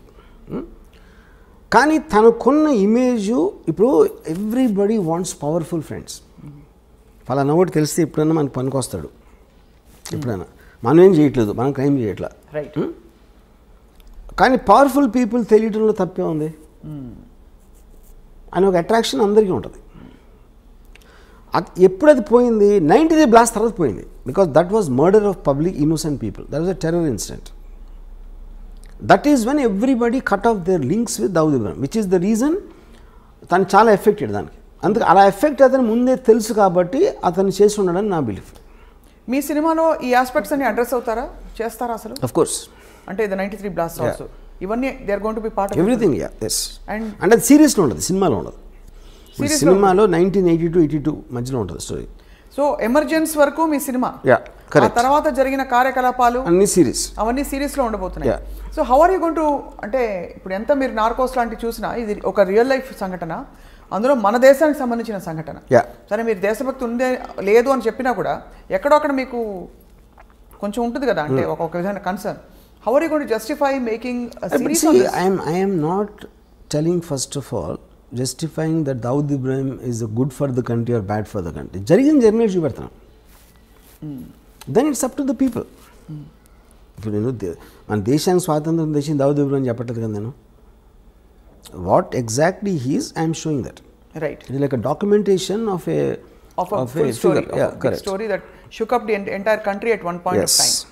Right. Ram Gopal Varma గారు దావుద్ ఇబ్రాహింని ఎప్పుడైనా కలిసే అవకాశం కానీ ఆలోచన కానీ మీకుందా? ఆయనకు ఈ సినిమా తర్వాత ఉంటుంది అనుకుంటారా? I don't think so. ఎందుకంటే Dawood Ibrahim is a highly secretive person. Last ఆ సీక్రెట్స్ మీరు బయట పెట్టేస్తున్నారు కదా ఈ సినిమాలో. కాదు, నేను అది తను ఇప్పుడు ఇంటరాక్షన్ నేను చెప్పేది. 35 yearsలో తన ఒక ఫోటో బయట రాలేదు. ఎందువల్ల అంటారు? అది I'm very surprise actually. And ఒక వీడియో క్లిప్ కానీ ఒక ఫోటో కానీ. And also you're wrong in saying that people are searching for him. That's not true. ఒక పాయింట్ ఏంటంటే he is under another name in Pakistan. ఇప్పుడు ఇండియాకి పాకిస్తాన్కి ఎక్స్ట్రడిషన్ ట్రీటీ లేదు. సో ఇప్పుడు ఫర్ ఎగ్జాంపుల్ తోబిష్ అని ఒక ముస్లిం ఉన్నాడు అనుకోండి కరాచీలో, వాడు అక్కడే క్రైమ్ చేసి ఆడు వచ్చి హైదరాబాద్లో ఉన్నాడు అనుకోండి, మనం పట్టించుకుంటాం. మనం పాకిస్తాన్లో ఎవడో ఏదో చేస్తే మనం ఇప్పుడు క్రైమ్ అనేది ఇప్పుడు జ్యూరిస్డిక్షన్ మన దగ్గర ఉండి మన దగ్గర ఉన్నప్పుడు క్రైమ్ చేయాలి. సో ఎవరు చూడడం లేదంటారు? ఎవరు చూడలేదు. సో ఆయన ఎక్కడైనా ఎయిర్పోర్ట్ లోకి వచ్చి కనిపించలేతే మీ గోవా బీచ్ లో షూటింగ్ సెట్ పక్కన ఇండియాలో ఈజ్ వాంటెడ్ పర్సన్. అదే అడుగుతున్నా, ఇండియాలోనే చెప్పాను హీస్ వాంటెడ్ కదా. ఇండియాలో కాదు, మీరు ప్రపంచం అంతా ఎదుగుతున్నారు. అలా అంటే ప్రపంచం అంతా తిరిగి వెతుకుతున్నారని మన వాళ్ళు. They are going world around the world looking for him. No, they're not. They all believe that he is in Pakistan. He is known to be in Pakistan. Yeah. But they can't go into Pakistan, ante. Right. Which is why he is hiding there. But now he is actually in the form of your hero. మీ పాత్రగా ఇప్పుడు తెర ముందుకు వస్తుంది Dawood Ibrahim. So మీ పాత్రని ఇష్టపడతారా జనం? చూసి కష్టపెట్టుకుంటారా? See, what is your gut feeling? Anybody you see as a human being, you'll always tend to like him. ఎందుకంటే హ్యూమన్ బీయింగ్స్ ఎమోషన్ కనెక్ట్ అవుతారు. రైట్. లాజిక్ కనెక్ట్ అవుతారు, రేషనాలిటీ కనెక్ట్ అవుతారు, థాట్ ప్రాసెస్ కనెక్ట్ అవుతారు. ఇప్పుడు మీరు Narcos చూసారనుకోండి, పబ్లో Escobar ముందు Dawood Ibrahim is nothing. అంత పబ్లో ఎస్కోబార్ని మనం హ్యూమన్ బీయింగ్గా చూసినప్పుడు మనం ఒక 2 seasons చూసాం కదా వరుస. ఎందుకంటే పబ్లో ఎస్కోబార్ మన లైఫ్ని డైరెక్ట్గా ఇంపాక్ట్ చేసినట్టు మనకు తెలియదు. బట్ వెంచువల్లీ మన లైఫ్ అంటే కంట్రీ కాదు కదా, eventually life. Number of people Pablo Escobar ఒక్కడిని చంపడానికి మొత్తం ప్లేన్ కూల్చాడు పబ్లో ఎస్కోబార్. అలాంటి మనిషి కూడా మీ దగ్గర నుంచి అతను రూమ్లో ఉన్నప్పుడు, అంటే సినిమా అనేది almost you are with him at that time. 100% you will get emotional with anybody like that. మీరు ఇచ్చిన అనేక ఇంటర్వ్యూస్లో వర్మ గారు మీరే చెప్పారు, మనిషి ఎప్పుడు నెక్స్ట్ ఏమిటి అని వెళ్తూ ఉండే ప్రయాణం మనిషిది. ఇప్పుడు ఒక అత్యంత పవర్ఫుల్ అండ్ అత్యంత ఒక డబ్బులుండే పరిస్థితికి వచ్చేసిన ఒక క్రిమినల్ గ్యాంగ్స్టర్ మైండ్లో ఇప్పుడు ప్రపంచం పట్ల, దేశం పట్ల, లేదు మనుషుల పట్ల ఏం ఎమోషన్స్ ఉండుంటాయి, తర్వాత ఆయనకు వారసులు ఉన్నారా, ఇలాంటి డీటెయిల్స్ అన్ని కూడా మనకి బయటపడతాయి. ఒకటి his daughter died because of malaria. అంత పెద్ద క్రిమినల్ కూతుర్ని ఒక దోమ వచ్చి చంపేసింది. ఓకే. ఇంకొక డాటరు మియాందా దాని మన క్రికెట్ ప్లేయర్ గాట్ మ్యారీడ్. ఒక సన్ ఏమో మౌలానా అయిపోయాడు. Is almost like equal Pujari లాగా. Pujari. But I think Dawood is a guy, I doubt he will have any familiar. నేను విన్నది ఏంటంటే ఇప్పుడు present lifestyle, he sleeps the whole day and is awake the whole night partying అంట. Partying? Yeah, that's only thing he does every day. He is not with Mandakini anymore. Mandakini ఎప్పుడూ తెలిసి. Mandakini, I think more than 20 years. Did they have kids together? Do we know of that? Mandakini has a son. Everybody suspects it's Dawood Ibrahim's son, but she doesn't tell that. ఎవరితో మాట్లాడదు. చాలా ఇంట్రెస్టింగ్గా ఉంటుంది. మీరు ఎంత research చేశారు? ఎందుకంటే వాస్తవాలు, యథార్థాలు, కల్పితాలు ఉన్నా ముందు 4 యథార్థాలు దొరికితే 10 కల్పితాలను జోడించవచ్చు. ఇక్కడ దొరకడమే కష్టం, అన్ని ఊహాగానాలే. ఈ మనిషిని ఎవరు చూడలేదు. ఇంకోటి అసలు ఇన్సైట్ కోసం ట్రై చేయరు అసలు. నాకు ఎంతసేపు పైన చూసేసి ఒక ఇప్పుడు బ్యాడ్ పర్సన్ గుడ్ పర్సన్ అని ఎక్కడ ఉండడు. బ్యాడ్ పర్సన్ అంటే ఎందుకు బ్యాడ్ అయ్యాడు తెలుసుకోకుండా బ్యాడ్ అంటాం అనేది ఇట్స్ వెరీ సూపర్ఫిషియల్ జడ్జ్మెంట్. కానీ ఎందుకు బ్యాడ్ అయినా కూడా దేశద్రోహంలో కానీ మనుషుల్ని చంపడంలో కానీ పాల్పడితే ఖచ్చితంగా అది ఫస్ట్ బ్యాడ్ అనేయాలి. తర్వాత మనం బ్యాడ్ ఎందుకు అయ్యాడని పిహెచ్డి చేసుకోవచ్చు. కానీ అన్నది that is what I'm saying. ఇప్పుడు క్రైమ్ అని లీగల్ సిస్టమ్ ఉన్నదే ఎందుకు, టోటల్ సొసైటీకి ఉన్న ఒక కంబైన్డ్ గుడ్ కోసం ఈ చేయకూడదు అని కొన్ని రూల్స్ పెట్టుకుంటాం. ఆ రూల్స్ని అధిగమించిన క్రిమినల్ అంటాం. That obviously is going to be. కానీ ఆ రూల్స్ని అడ్డు పెట్టుకుని వేరే వాళ్ళు they might do worse than that because they are smarter in different positions. అలాంటిది అవతల వాళ్ళు ఫీల్ అయినప్పుడు వాళ్ళు రిబెల్ అవుతారు. రిబెల్స్ అంటే ఏంటి, బేసిక్గా were thumbing the nose against the system. So వాళ్ళకి ఒక్కొక్కసారి పవర్ ఉండొచ్చు, వాళ్ళు బయటపడిపోవచ్చు, లేకపోతే జైల్లో ఉండొచ్చు. రైట్. సో ఇప్పటికే దాదాపు పెద్ద పెద్ద క్రిమినల్స్ అందరూ కవర్ అయిపోయారు వర్మ గారు. మీ సిరీస్ ఆఫ్ క్రిమినల్స్లో ఇంకెవరైనా మిగిలిన్నారా దావుద్ తర్వాత? ఉన్నారు చాలామంది. వాళ్ళందరూ మీ సినిమాలు తీస్తారు అయితే? నన్ను ఒకళ్ళు అడిగారు, మీరు డైరెక్టర్ అవ్వకపోతే గ్యాంగ్స్టర్ అయి ఉండేవారా అని. మీరు డైరెక్టర్ అవ్వకపోతే క్రిమినల్ గ్యాంగ్స్టర్ అయ్యేవారా అని. నేను I'm like A naturalist studies wild animals. అందరూ మీకు జంతువులు, ఫారెస్ట్లో ఒక స్నేక్ ఉండొచ్చు, కోబ్రా ఉండొచ్చు, లేకపోతే టైగర్ ఉండొచ్చు, లయన్ ఉండొచ్చు. ఆ వైల్డ్ యానిమల్స్ స్టడీ చేయడం నాకు ఇష్టం. That doesn't mean I'm the wild animal. Okay. So ఇప్పుడు నాకు ఒక దాని మీద ఒకడిని చంపాడు అంటే ఆ యాక్ట్ కన్నా ఎక్కువ వాడు చంపే పరిస్థితి, చచ్చిపోయే పరిస్థితి ఎందుకు తెచ్చుకున్నాడు, వీడు చంపే పరిస్థితికి ఎందుకు వచ్చాడు అని స్టడీ చేయడం నాకు ఎక్కువ ఇష్టం. మీరు గతంలో అమ్మాయిల గురించి కూడా ఇలాగే అన్నారు. ఏమని? వైల్డ్ లైఫ్ న్యాచురలిస్ట్ మీరు. అమ్మాయిల గురించి అలా, అమ్మాయిలు అంటే I think that is art for me. అమ్మాయిలు అంటే ఆర్ట్ ఫిల్మ్, నాట్ ఇలాంటి సినిమా కాదు. రైట్. దావుద్ ఇబ్రహీం జంతువు అయింటే ఏమైండేవారు? ఏ జంతువు అయిండేవారు closest? I definitely won't equate him with these dangerous animals. But actually, the most dangerous animal is human being. Andukane you can control all the animals. Actually, you know. I can't say fox also. Definitely, I won't equate him neither with a snake nor a tiger. ఇప్పుడు ఒక పెద్ద బ్రహ్మ ప్రశ్న, snake or tiger you're saying, అంతేనా? అంటే స్నేక్కి మనం మామూలుగా పావురా అంటే ఏదో దాక్కుని మనకు కనిపించకుండా కాటేస్తుంది అన్న దాని మీద వచ్చి ఉంటుంది అనుకుంటున్నాను. పాము అంటే మనకు తెలీదు ఎప్పుడు కాటేస్తుందో అని. టైగర్ అనేది ఆబ్వియస్ స్ట్రెంగ్త్ అది. కానీ తెలివితేటలు కూడా ఉన్నాయి కాబట్టి నక్క కూడా ఉండొచ్చు. అంటే నక్క పాయింట్ ఏంటంటే పరిగెడతా ఉంటుంది. తెలివిగా ఏం చేస్తుందో నాకు ఇంతవరకు తెలియదు. నక్క తెలివింది అంటారు కానీ అది ఏం తెలివి ఉపయోగించింది నాకు తెలియదు ఇంతవరకు. సో ఇది ఒక అన్ని కలగలిసిన ఒక విచిత్ర జంతువు, అంతేనా? అయితే ఇది మోర్ నియర్ టు దట్. అన్ని కలగలిసి, అన్ని క్వాలిటీస్ కలగలిసిన ఒక విచిత్ర యూనిక్ జంతువు. ఒక పెద్ద డౌట్, నక్కలాగా ఆలోచించి పాములాగా కాటేసి ఫస్ట్ కాటు పడగానే టైగర్ అయిపోతాడు. I think this is the correct thing. ఇచ్చాదారి సాంప్లాగా ఉండడానికి. డి కంపెనీ మోర్ డేంజరసా, ఆర్జీవీ కంపెనీ మోర్ డేంజరసా అని ప్రశ్న అడుగుతున్నారు, అందరూ అడుగుతున్నారు మీరు తీసే సినిమాల్ని బట్టి. ఇప్పుడు పాయింట్ ఏంటంటే సినిమాలో రొమాన్సైజ్ చేస్తారు అని చెప్తారు, లేకపోతే గ్లోరిఫై చేస్తారు క్రిమినల్స్ని. ఇప్పుడు ప్రతి కమర్షియల్ మెయిన్ స్ట్రీమ్ సినిమాలో కూడా పవన్ కళ్యాణ్ 20 మందిని కొట్టాడు, మహేష్ బాబు 50 మందిని కొట్టాడు, ఇంకోటి ప్రభాస్ 100 మందిని కొట్టాడు. అందరు చప్పట్లు కొడుతూ ఉంటారు, ఏలేస్తూ ఉంటారు. వాళ్ళు ఏం చేస్తున్నారు, చట్టాన్ని వాళ్ళ చేతులకు తీసుకుంటున్నారు, ఇర్రెస్పెక్టివ్ ఆఫ్ వాళ్ళు ఏ రోల్ వేసినా. But that is not to be taken seriously because it's a very comic book, fun, entertainment, action. Nobody takes that seriously. Realistic serious లాంటి సత్యాలు లాంటి సినిమాలు ఏంటంటే ఎవ్వరు గన్ను తీసుకున్నా వాళ్ళందరూ కుక్క చోచి వచ్చారు ఫైనల్గా. అది గ్లోరిఫై చేయడం ఎట్లా అవుతుంది? అది how am I రొమాంటిసైజింగ్?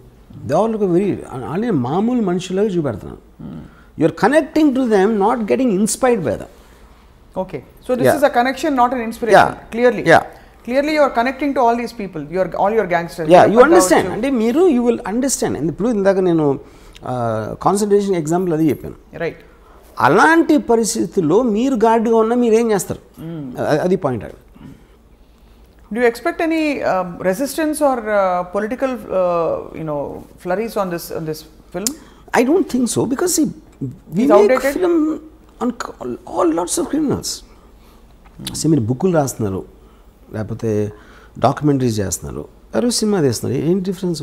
Right. So మొత్తం మీద హిందీ భాషలో విడుదలవుతున్న సినిమా, ఆ తర్వాత వెబ్ సిరీస్ కూడా అనేక భాగాలలో దావుద్ ఇబ్రహీం కార్యకలాపాలపై వర్మ గారు రీసెర్చ్ చేసి మరి రూపొందిస్తున్నారు. Will the same star cast continue Varma garu, or most of them will continue? Tell us a little bit about your casting. అంటే ఈ క్యారెక్టర్స్కి వెతకడానికి మీరు ఆడిషన్ చేశారా? ఆబ్వియస్లీ అంటే నాకు Dawood Ibrahim character I wanted, అంటే అతను హీరోలాగా ఉండకూడదు, ఏదో మసిల్స్ 6 ప్యాక్ వచ్చి ఉండకూడదు. I wanted a very mild looking person who slowly starts growing in the period of time. అతని మైండ్ సెట్ కానీ ఇప్పుడు ఒక అన్నచాటు తమ్ముడులాగా ఉంటాడు most of the time, you know. అప్పుడు ఇది ఆల్మోస్ట్ ఈ యొక్క కాస్టింగ్కి నేను నియర్లీ 35 to 40 పీపుల్ని ఆడిషన్ చేశాను. అండ్ తన brother character is very important సినిమాలో. సో ఆ బ్రదర్కి నాకు తనే పంపాడు, అశ్వత్ దావుద్ ఇబ్రాహిం రోల్ వేస్తున్నాడు.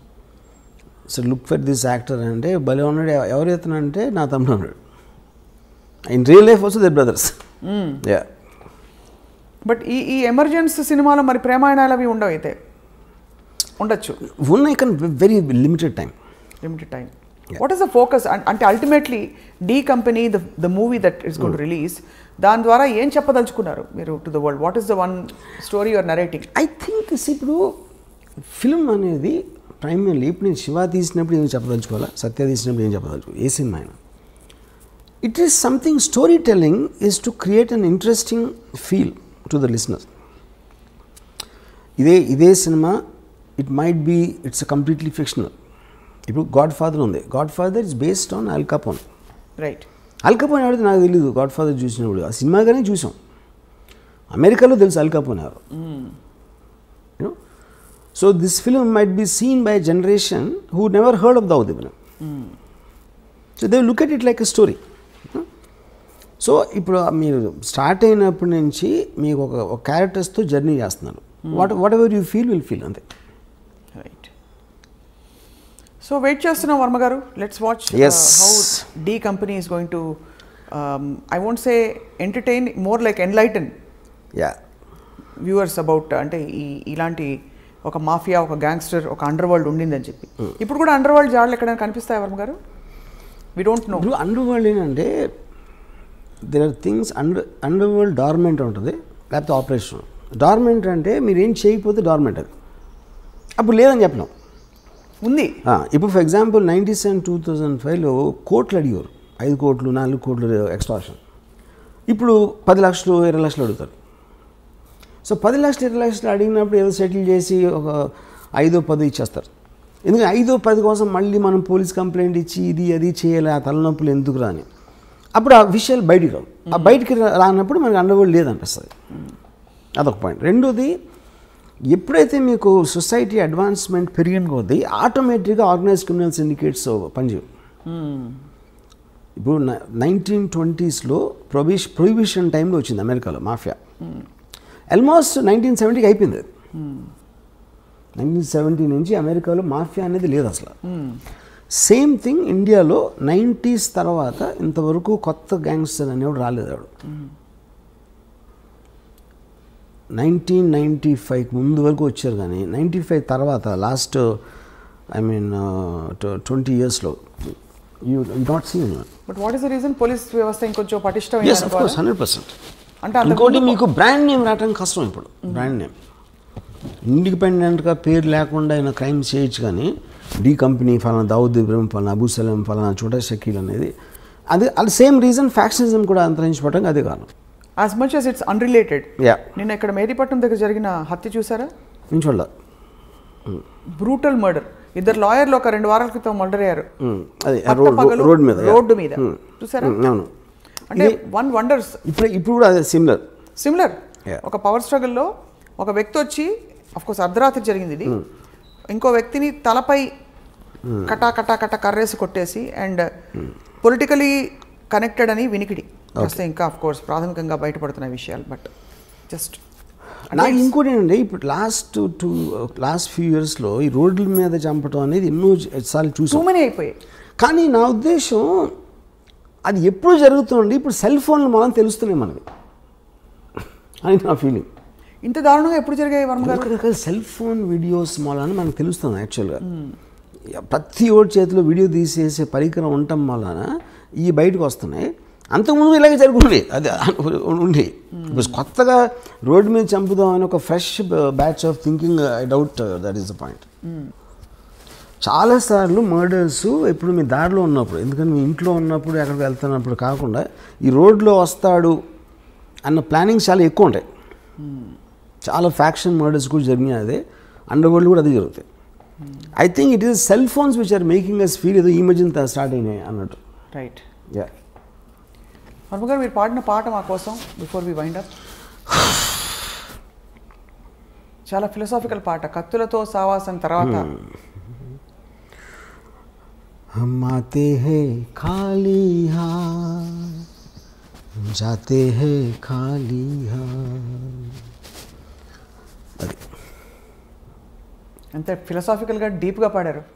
ఇంకోసారి no but it is actually quite surprising to see ఒక సీరియస్ సబ్జెక్ట్కి మీరు ఎంత ఆబ్జెక్టివిజం, ఎక్కడ ఎమోషన్ ఇంటర్ఫియర్ కాకుండా ఆబ్జెక్టివ్గా ఒక కథని కథగా చూసి ఒక వాస్తవాన్ని ఎన్ని అవాంతరాలు, సవాళ్ళు, క్వశ్చన్స్, క్రిటిసిజం వస్తాయని తెలిసి కూడా మీరు నేను చేసి తీరుతానని చెప్పి మరొకసారి ప్రూవ్ చేశారు. సో ఈ సినిమా అదే స్థాయిలో ఉంది. సో నేను ఇందాక చెప్దామని మర్చిపోయాను. నాకు ఇప్పుడు నేను క్రిమినల్ అవ్వలేను, ఇప్పుడు అవ్వను. కానీ క్రిమినల్ ఆర్గనైజేషన్ ఎవడన్నా పెడతానంటే నేను మంచి కన్సల్టెంట్ అవ్వచ్చు. Criminal organisation consultant. అప్పుడు ఎవరెవరు కాదు, ఏ గ్యాంగ్స్టర్స్ ఏ తప్పులు చేశారు అది మనకి రిట్రాస్పెక్ట్లో చూసాం కాబట్టి ఆ కారణాలు అర్థమైనాయి. కాబట్టి ఇలాంటివి చేయకుండా ఉండాలి, ఇలాంటి సజెషన్లు. అలా కాకుండా పోలీసులకే ఇవ్వచ్చు కదా సలహాదారుగా, సలహాలు పోలీసులకి ఇవ్వచ్చు కదా. అంటే కాదు, ఫస్ట్ ఆఫ్ ఆల్ పోలీసు కూడా ఇస్తాం. పాయింట్ ఏంటంటే పోలీసులు క్రియేట్ జరిగేది క్రిమినల్ ఆర్గనైజేషన్. ఇప్పుడు ఎవడో కొత్తగా కూడా కంపెనీ పెడదాం అనుకుంటున్నాడు, వాడు కన్సల్టెన్సీకి వెళ్తాడు. ఎందుకంటే కన్సల్టెన్సీ ఇలాంటి కంపెనీలు ఎన్నో ఉన్నాయి, వాడి హిస్టరీ ఏంటి, బ్యాక్గ్రౌండ్, ఆ మటీరియల్ అంతా ఆడి దగ్గర ఉంటుంది. ఆడు చెప్తాడు ఏది చేయాలి చేయకూడదని ఏదో సలహాలు ఇస్తాడు, which is why it's called consultancy. అది నేను మంచి కన్సల్టెంట్ అవుతాను, కొత్తగా ఎవడన్నా దావుద్ ఇబ్రహీం అవుదాం అనుకుంటే అని. మీరు ఆ సేవల్ని మీరు అందించడానికి సిద్ధంగా ఉన్నారు ఈ రీసెర్చ్ అంతా చేసిన తర్వాత. మీరే ఎందుకు పెట్టరు అసలు? That's the whole point. My interest is to study the criminal psychology. తలకాయ నొప్పని చేయరా అంటే అవన్నీ సరే. And I believe it doesn't work. First of all, crime doesn't work 99.9% of the time. ఏదో ఒకళ్ళు ఇద్దరు సక్సెస్ఫుల్ అయిపోయి బయటకు వచ్చేయడానికి ఛాన్స్ ఉంది, కానీ all of them will either die or end up in jail for sure. And you don't like both? Yeah, why should I rather very study them and make films. Yeah, so మీరు వాళ్ళకంటే తెలివైన వారు, వాళ్ళ కథల్ని వాడుకుని ఇష్టం వచ్చిన పద్ధతిలో మీరు సినిమాలు తీసి మీరు making money, making a name for your self and creating a controversy and remaining in the centre of things when the actual criminal who gave you the story is not around. Yeah. So most తెలివైన model Ram Gopal Varma గారిది. Yes sir. So on that note, criminals వేరే మీద బతుకుతా ఉంటే నేను criminals మీద బతుకుతున్నా. అదే yeah. అదే దిగులు వస్తుంది. In fact నాకు ఎవరంటే వై దావుద్ ఇబ్రహీం అంటే because I owe my living to him అని చెప్పి. దావుద్ ఇబ్రహీం అనేవాడు పుట్టకపోతే నేను గ్యాంగ్స్టర్ సినిమాలు చేయగలిగాను. గ్యాంగ్స్టర్ సినిమాలు చేయలేకపోతే అసలు నాకు starting from Shiva to Satya to company to D company ఆయన ఒక్కడే స్ఫూర్తా? see underworld came from him, no, అది నా పాయింట్. సో ఫస్ట్ మీ క్రిమినల్ ఇన్ఫ్లుయెన్స్ మీ మీద ఆయనదే. మీ ఇంట్లో ఫోటో ఉంది, ఆయన పూజ చేసుకుంటారేమో అని. ఫోటో ఏంది, మొత్తం నా మైండ్ అంతా అదే ఉంది. నా హృదయంలో ఉన్నాడు. హృదయంలో ఎవరో వచ్చి ఇప్పుడు మీ ఆఫీస్ మీద దాడి చేస్తారేమో అని భయంగా ఉంది. బాగా తెలుసు చెప్పేస్తారేమో మీరు. చాలా మంది నమ్ముతారు అది. మీకు తెలిసిన యాక్చువల్లీ నేను ఇంకా నమ్ముతున్నాను. అంటే నేను ఇంకా నాకు ఎక్కడో లేలగా డౌట్ ఉంది. అంటే ఈ సినిమా తీయించింది ఎలాగో ఎంప్లాయర్స్ ఎవరో తెలియదు కదా ఈ మోడల్లో. తెలియదు. ఎవరు పెట్టుబడి పెట్టించి ఆ చిన్న బుజ్జి సరదా వర్మగారి చేత సినిమా తీయించుకుందామనే సరదా తీర్చుకుంటున్నారేమో అని. సలీం ఫ్రూట్ అనే ఒక ఈజ్ యాక్చువల్లీ చోటా షకీల్స్ బ్రదర్ వాడు. అతను కలిసాను బాంబేలో. నేను దావుద్ ఇబ్రహీం గురించి మాట్లాడుతూ ఉంటే తన ఎక్స్ప్రెషన్ అదేంటిది చూస్తున్నాడు. అంటే తనకి బాగా క్లోజ్. తనకు తెలిసిన మనిషి గురించి నేను వీడి దగ్గర వింటున్నాను అనేది మాట ఎక్స్ప్రెషన్. అంటే obviously has a different vision. అదే ఇప్పుడు యాజ్ ఎ ఫిల్మ్ మేకర్ ఇప్పుడు నేను ఒక చిన్న టైంలో ఒక మనిషి జీవిత కథని నేను ఇంత టైంలో చెప్పాలంటే ఆటోమేటిక్గా ఒక సినిమాటిక్ ఆస్పెక్ట్ ఉంటుంది. దావుద్ ఇబ్రహీం ఎలా మాట్లాడతాడు, ఏం మాట్లాడతాడు ఒక చెప్తాను. అదే లైను తను ఎప్పుడు వినలేదు అనుకోండి, ఈ సలీం ఫ్రూట్ అనేవాడు ఆటోమేటిక్గా look it a very fake thing. ఇప్పుడు Dawood Ibrahim is not educated గా. ఇప్పుడు నేను చాలా ఫిలాసఫికల్గా మాట్లాడుతూ ఉంటే Dawood Ibrahim philosophy, for example నేను ఇవాళ ఒక ట్వీట్ పెట్టాను, I never intended to be a criminal, I'm just using crime to fast track my legitimate success. Dawood Ibrahim అని కోట్ చేశాను. అది 100% దావుద్ ఇబ్రహీం అని ఉండదు, నాకు తెలుసు. ఆయనకి ఇంగ్లీష్ వచ్చి ఉండదంతా ఎగ్జాక్ట్లీ ఫ్రేజ్ హిందీలో కూడా అని ఉన్నాడు. కానీ నేను అర్థం చేసుకునేది ఒక స్పిరిచువల్గా పెట్టిన. ఫర్ ఎగ్జాంపుల్ గాంధీ సినిమాలో గాంధీ అన్న ఏ డైలాగ్ కూడా తను ఇప్పుడు అనలేదు లైఫ్ టైంలో. అది రిచర్డ్ యాటన్బర్గ్ స్క్రీన్ ప్లేలో డైలాగ్స్ అని. సో మీరు ఒక స్పిరిట్ని క్యాప్చర్ చేసినప్పుడు which is what art is about. Art is about what it could be, not about what it is. ఒక మనిషి థాట్ గంటలో చెప్పింది మీరు ఒక కోట్లో వచ్చింది అనుకోండి, ఆ కోట్ ఏంటి పెద్ద స్పీచ్లో ఒకటి వస్తుంది లైన్, మీరు కోట్ ఒక్కటి హైలైట్ చేసినప్పుడు దాని ఇంపాక్ట్ ఎక్కువ ఉంటుంది. అవును. ఇప్పుడు ఆ పెద్ద సీన్లో మళ్ళీ మళ్ళీ దానికి తిరిగి వస్తాను. మీ ఆత్మంతా బయట పెట్టిన ఆ ఒక్క డైలాగ్, ఇతను దొంగగా ఎందుకు మారాడో దాని వెనకాల పెద్ద కథ ఉంది. Sridevi actually every criminal will have the very similar story. ఆ స్టార్టింగ్ పాయింట్ అనేది చాలా ఎమోషనల్గా ఉంటుంది without exception. Where is the limit అంటే ఇప్పుడు ఫర్ ఎగ్జాంపుల్ పోవర్టీ ఉంటుంది, 1 కోటి మంది పూర్ పీపుల్ ఉన్నారు అనుకోండి, దాంట్లో క్రిమినల్స్ 10 మంది ఉంటారు, 0.01% క్రిమినల్స్ అవుతారు. సో ద జస్టిఫికేషన్ అనేది మన ఇప్పుడు ఫర్ ఎగ్జాంపుల్ బతుకంతా బానిసగానే ఉండాలి ఒకటి ఫిక్స్ అయిపోతాడు. ఇంకో నేను బానిసగా ఎందుకు ఉండాలి అడుగుతాడు. అడిగినప్పుడు అసలు ఈ లాస్ ఈ చట్టాలని వాళ్ళకు అనుకూలంగా రాసుకున్నారు, నేను ఎందుకు దాన్ని పాటించాలి అంటే భయపడి. సో భయపడినంత మాత్రాన నేను బానిసలాగా ఉంటాను, నాకు ఇష్టం లేదు కాబట్టి నేను ఎదురు తిరుగుతాను అంటాడు. అది ఈచ్ పర్సన్. అప్పుడు సొసైటీకి ఉన్న బలంతో వాడు ఎదురుకి తిరిగినప్పుడు వాడిని నొక్కేస్తారు. నొక్కలేకపోతే ఇంకా ఎదుగుతాడు, ఇంకెప్పుడూ నొక్కుతారు, లేకపోతే ఒక్కొక్కసారి నొక్కడానికి ఛాన్స్ ఉండదు. సో ఈ ఎబిరేషన్స్, ఈ కాన్ఫ్లిక్ట్స్ అనేవి మనకు రోజు జరుగుతూ ఉంటాయి. మన ఇన్ని సంవత్సరాలు, ఇన్ని వందల వేల సంవత్సరాలు ఉన్నా కూడా ఇంకా మనం క్రైమ్తో దెబ్బలాడుతున్నాం అంటే అలాంటి మైండ్ సెట్స్ అని ఎప్పుడు పావు. అది పాయింట్.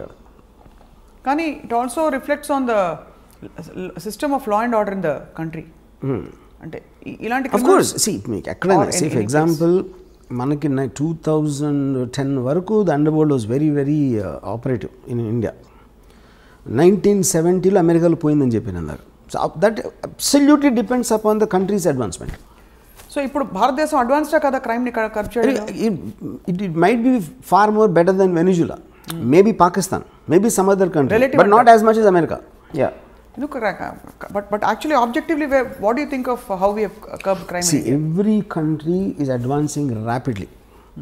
కేవలం మనకి ఇప్పుడు సోషల్ మీడియా మూలాన, ఈ సెల్ ఫోన్ వీడియోస్ మూలాన మనకు ఒక ఇది వస్తుంది, ఈ ఫీలింగ్ వస్తుంది, తెగ జరిగిపోతున్నాయి అసలు మర్డర్స్ అని. కానీ మీరు సెన్సస్ స్టాటిస్టిక్స్ తీసుకుంటే I'm sure it won't be the case. ఇప్పుడు అనంతపూర్లో 20 years బ్యాక్ కడప అనంతపూర్ డిస్ట్రిక్ట్లో number of murders I'm sure 10% కూడా ఉన్నాయి ఇప్పుడు. కానీ ఎక్కువగా హైలైట్ అవుతాయి అంతే, because of the media. So Dawood Ibrahim గ్యాంగ్స్టర్ని ఇండియా వెతుకుతున్నప్పుడు ఇండియాలో పట్టుబడి ఆయన జైలుకి వెళ్తే మీరు సంతోషించారా? మీకు ఏ ఫీలింగ్స్ ఉండవా? ఏ ఫీలింగ్స్ ఉండవు. ఎందుకుండవు? Because I am like I said, I am a studier of the underworld. I don't have an emotional connection with them. But you are also a citizen of the country, sir. Yeah. So you don't have any emotions for a man being caught? Yeah, because like I said, ఇందాక చెప్పాను కదా, ఒక మనిషి ఇంకొకరిని చంపే పరిస్థితి వీడికి ఎందుకు వచ్చింది, చచ్చిపోయేంత పరిస్థితి వాడికి ఎందుకు వచ్చింది, ఈ ఒక్కదాని మీద నాకు ఇంట్రెస్ట్ ఉంటుంది. Because I don't want to be judgmental on things which I did not experience myself. Are you judgmental about things at least you experienced? My experience అంటే మీ లైఫ్లో మీకు ఎప్పుడైనా భయాలు, ఏ మనిషి అయినా వాడు అది చేసినప్పుడు వాడికి ఒక కన్విక్షన్తో చేస్తాడు. యూనో, సో అలాంటప్పుడు నేను చేసినప్పుడు నేను క్రైమ్ అనుకున్నది. ఏ మనిషి కూడా క్రైమ్ చేస్తానని అనుకుని చేయడు. బికాజ్ వాడి మైండ్లో ఏదో ఆడికి ఒక కన్విక్షన్ ఉంటుంది. ఇందాక నేను చెప్పినట్టు. So are you telling me Dawood ఇబ్రహీంకి ఇవన్నీ చేయించినప్పుడు నేను తప్పు చేస్తున్నది చట్ట విరుద్ధం అని తెలీదా? చట్ట విరుద్ధం వేరు. చట్ట విరుద్ధం అనేది వాళ్ళు ఎలా చూస్తారంటే, పోలీసులు మాకన్నా కరప్టు, పాలిటీషియన్స్ మాకన్నా కరప్టు, వాళ్ళు సిస్టమ్ని అడ్వాంటేజ్ తీసుకున్నప్పుడు నా చేతనతో నేను తీసుకుంటున్నాను అని ఆలోచిస్తారండి. See they believe 90% of the people are idiots. Power పొజిషన్స్లో ఉన్న అందరికీ కామన్ థాట్ అది. పోలీసులు అదే అనుకుంటారు, పొలిటీషియన్స్ అదే అనుకుంటారు, అండర్ వరల్డ్ కూడా అదే అనుకుంటారు. సో ఎవరికొన్న సిచ్యువేషన్లో ఎవరికొన్న పవర్లు మేము ఎలా తీసుకోవాలి, ఎలా బయటపడాలి అని ఒక్కటే ఆలోచిస్తారు. కానీ they will never think about themselves consciously doing something wrong. So you feel that Dawood Ibrahim never ever feels he has done something wrong? No. అంటే despite the fact that the whole country is looking for him. See, whole country is a very media. Whole country అంటే అది చెప్తానే. See, అది సంబంధం లేని వాళ్ళు ఆలోచిస్తాను, వాళ్ళు ఆలోచిస్తారు. ఇప్పుడు మన ఇద్దరం ఉన్నాం, మనకి ఏంటి అండర్ వరల్డ్ ఏం కనెక్షను?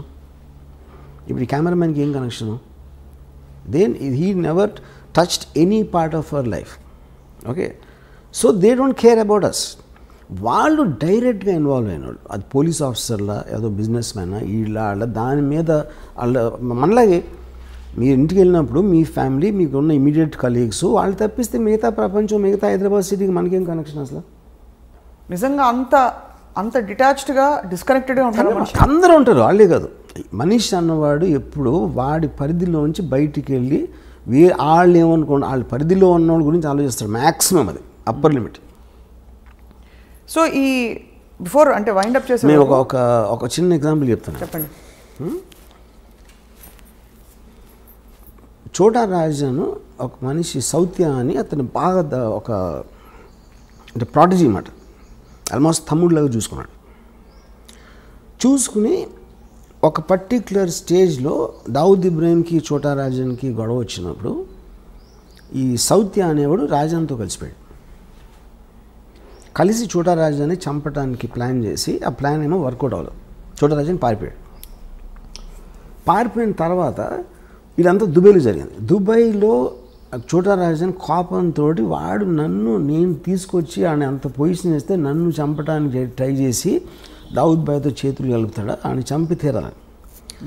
పక్కన వాళ్ళందరూ ఇంపాసిబుల్, అది దుబాయ్లో ఉన్నాడు, మీరు దుబాయ్లో అనే మర్డర్ అనేది ఎప్పుడు జరగలేదు. అంటే వీడు ఏం చేశాడంటే, ఒక బాంబే నుంచి 4 తెప్పించి హిట్మెన్ దుబాయ్లో చేయలేదు ఎప్పుడు, కానీ ఎప్పుడు చేయనంత మాత్రాన ఫస్ట్ టైం దేనికన్నా ఫస్ట్ టైం ఉంటుంది. దావుద్ భాయ్కి పవర్ ఉంటే నాకు ఉన్నాయి కాంటాక్ట్స్ దుబాయ్లో. నేను మొత్తం అన్ని అరేంజ్ చేస్తాను. మీరు వెళ్ళి హాలిడే లాగా వెళ్ళండి దుబాయ్, అక్కడ నా వాళ్ళు వచ్చి సౌత్యాన్ని ఎలా చంపాలో వాళ్ళు ఎక్స్ప్లెయిన్ చేస్తారు.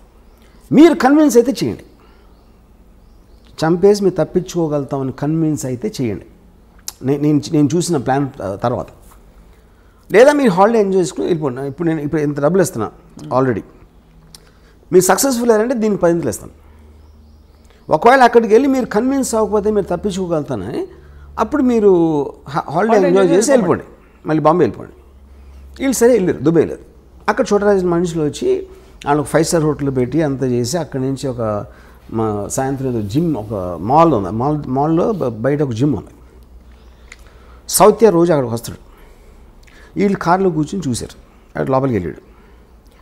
ఈ రాజన్ మనిషి తీసుకొచ్చి ఇక్కడి నుంచి మీరు ఈ కొంచెం ఇలా వెళ్ళి లెఫ్ట్కి తిరిగితే ఒక రోడ్డు ఉంది, ఆ రోడ్డు ఇంకో 100 మీటర్స్ చివరికి రైట్కి తిరిగితే ఇక్కడ వ్యాన్ ఉంది, ఒక రెడ్ వ్యాన్ ఉంది. మీరు రేపు సాయంత్రం ఇక్కడ వెయిట్ చేసి సౌత్య రాగానే ఆయన షూట్ చేసి చంపేసి పరిగెత్తి లెఫ్ట్కి తిరిగి రైట్కి తిరిగి వ్యాన్లో కూర్చుంటారు. ఈ వ్యాను డైరెక్ట్గా పోర్టుకి తీసుకెళ్తుంది. పోర్టు దగ్గర కస్టమ్స్ వాళ్ళు అందరినీ ఆల్రెడీ సెట్ చేశాడు రాజన్ భాయ్. వాళ్ళు మిమ్మల్ని బోట్లో ఎక్కిస్తారు. ఆ యాట ఇండియాకి వచ్చేస్తుంది అని డీటెయిల్స్ అన్నీ చెప్పి ఆ రోజు రాత్రి ఆ కస్టమ్స్ వాళ్ళు వచ్చారు కలవడానికి. వచ్చి వాళ్ళందరూ డ్రింక్స్ తాగి ఆ కస్టమ్స్ ఆఫీసర్ ఏం చెప్పాడంటే ఈ బ్లూ గేట్ ఒకటి ఉంది మీ పోర్టులోకి వచ్చిన తర్వాత, ఆ బ్లూ గేట్ దగ్గర నేను ఉంటాను, నేను ఫ్రంట్ సీట్లో ఎక్కుతాను, యూనిఫామ్ నేను ఫ్రంట్ సీట్లో ఎక్కగానే ఎవడు నా ఆ వ్యాన్ ఆపడం, నేను డైరెక్ట్గా తీసుకెళ్ళి మిమ్మల్ని యాట ఎక్కిస్తాను అని చెప్పాడు. ఈ మొత్తం ఎలాబరేట్ డీటెయిల్ అన్నీ స్టడీ చేసి ఫైనల్గా కన్విన్స్ అయ్యాడు. కన్విన్స్ అయ్యి ఓకేనా. నెక్స్ట్ డే సాయంత్రం వచ్చాడు సౌత్య. కిందది టపా షూట్ చేశారు. షూట్ చేసి పరిగెత్తారు. లెఫ్ట్ టర్న్ తిరిగారు. రైట్ టర్న్ తిరిగితే వ్యాన్ లేదు అక్కడ. వ్యాన్ లేదు. ఇవాళ ఇటు హెల్టర్ స్కెల్టర్ అయిపోతే ఈ లోపల దుబాయ్ పోలీసు వచ్చి పడుకున్నారు. ఇంట్రాగేషన్లో రాజన్ మనుషులు అని చెప్పారు. అది రాజన్ కావాల్సింది. Rajan never wanted them to be escaping. ఈ కస్టమ్స్ వాళ్ళు ఎవరంటే వాళ్ళు యాక్టర్లు, వాళ్ళు కస్టమ్స్ ఆఫీసర్లు కాదు. వాళ్ళు వచ్చి కస్టమ్ ఆఫీసర్ లాగా చేసి వీళ్ళకి నమ్మకం కలిగించడానికి అలా మాట్లాడి ఈ ఫోటోలు అన్నీ చూపించాడు. My goodness. ఓకే, ఇప్పుడు ఎందుకు చేశాడు చోటరాజన్ ఇది? నన్ను మీరు చంపడానికి ట్రై చేసిన నా పొజిషన్లోకి వచ్చిన దుబాయ్లో మీకు సెంటర్లో చంపానని అని డి కంపెనీకి మెసేజ్ పంపడానికి చేశాడు. అసలు మీరు ఓకే చెప్పేదండి. ఇది అయిపోయింది కదా. నెక్స్ట్ చోటరాజను వీళ్ళ ఫ్యామిలీస్కి ఫోన్ చేసి ఈ నలుగురు ఉరిశిక్ష చేశారు దుబాయ్లో ఫస్ట్ మర్డర్ జరిగింది ఇదే దుబాయ్లో మొత్తం హిస్టరీలో. వీళ్ళ ఫ్యామిలీస్కి ఫోన్ చేసి నేను వాళ్ళకి అబద్ధం చెప్పిన మాట నిజం, ఎందుకంటే నాకు ఒక ప్రెస్టీజ్ క్వశ్చన్ వచ్చింది, నేను చేయాల్సిన అవసరం ఉంది, ఇలాంటి బిజినెస్లో ఎవరో ఒకరిని బలి ఇవ్వకపోతే మనం అనుకునేవి జరగవు. ఇప్పుడు వాళ్ళు మీకోసం మీ పిల్లలకి మీ ఫ్యామిలీస్కి ఎంత మీకు డబ్బు అవసరం అవుతుందో వాళ్ళు సంపాదించి దానికి 2 ఎంతలు నేను ఒక్క షాట్లో ఇస్తాను మీ నలుగురికి అని చెప్పి వాళ్ళు డబ్బు పంపించాడు. సో ఇప్పుడు ఇదంతా చూస్తే అసలు అది మీ జడ్జ్మెంట్ ఫ్యాక్టర్ ఏముంటుంది కదా చెప్పండి నాకు. అంటే డబ్బు పంపించడానికి మంచివాడు అయిపోతాంటారా? మంచోడు అది మీరు చెప్పాలి. కానీ ఎంత ఎమోషన్స్ వెనకాల ఉంటాయని ఎవరైనా ఊహిస్తాడు అసలు. అది నేను చెప్పేది.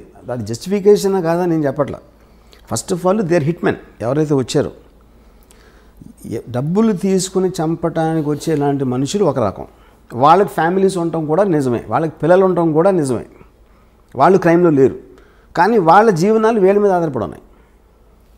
సో వీళ్ళకి అబద్ధం చెప్పి మోసం చేసి తన పని అవగొట్టుకుని వాళ్ళు దుబాయ్ జైల్లో ఉరిశిక్ష చేయించాడు. ఇది లేకపోతే చోటరాజన్ దగ్గర ఇంకోటి ఏముంటుంది చెప్పండి నాకు.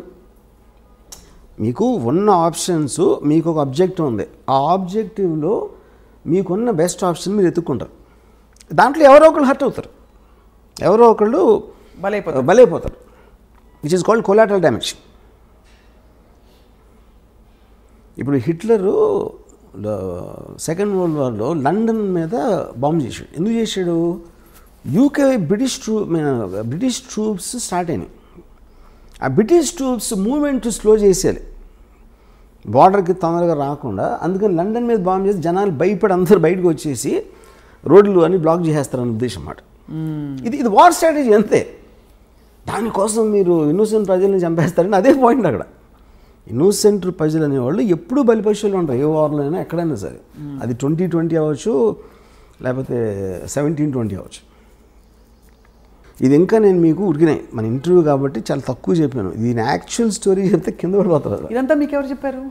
Course I M sources. You have your sources.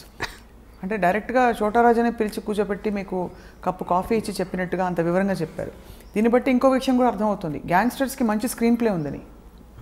Of course gangsters constantly drama, వాళ్ళంతా వైలెన్స్ అనేది మనం అనుకున్నది ఎక్కువ జరగదు అక్కడ. Mostly it is mind games. మనకి సినిమాల్లో టపా గన్ షాట్లు అవుతూ ఉంటాయి, it's not as much as what we think. ఎందుకంటే మీకు వాయిలెన్స్ ఎక్కువ జరిగితే అసలు యాక్చువల్ కంట్రోల్ లేదని అర్థం అవుతుంది.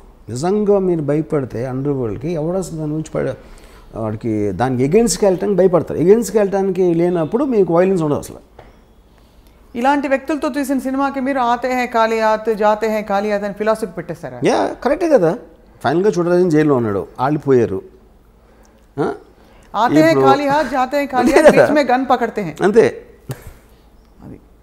అది స్టోరీ. గన్ ఒకటే కదా కదా పాయింట్. చాలామంది చాలా చేస్తారు, బిజినెస్లో ఓడిపోతారు, పొలిటికల్గా లూజ్ అవ్వచ్చు. People lose all kinds of things, not only the underworld. But it is no wonder and no surprise that this is such a fascinating thing for you. Because వింటూ ఉంటేనే అసలు ఇప్పుడే మీ సినిమా యాక్చువల్గా ఈ Chhota Rajan episode it is one of the most striking things I heard. నేను 5% కూడా చెప్పలే యాక్చువల్గా.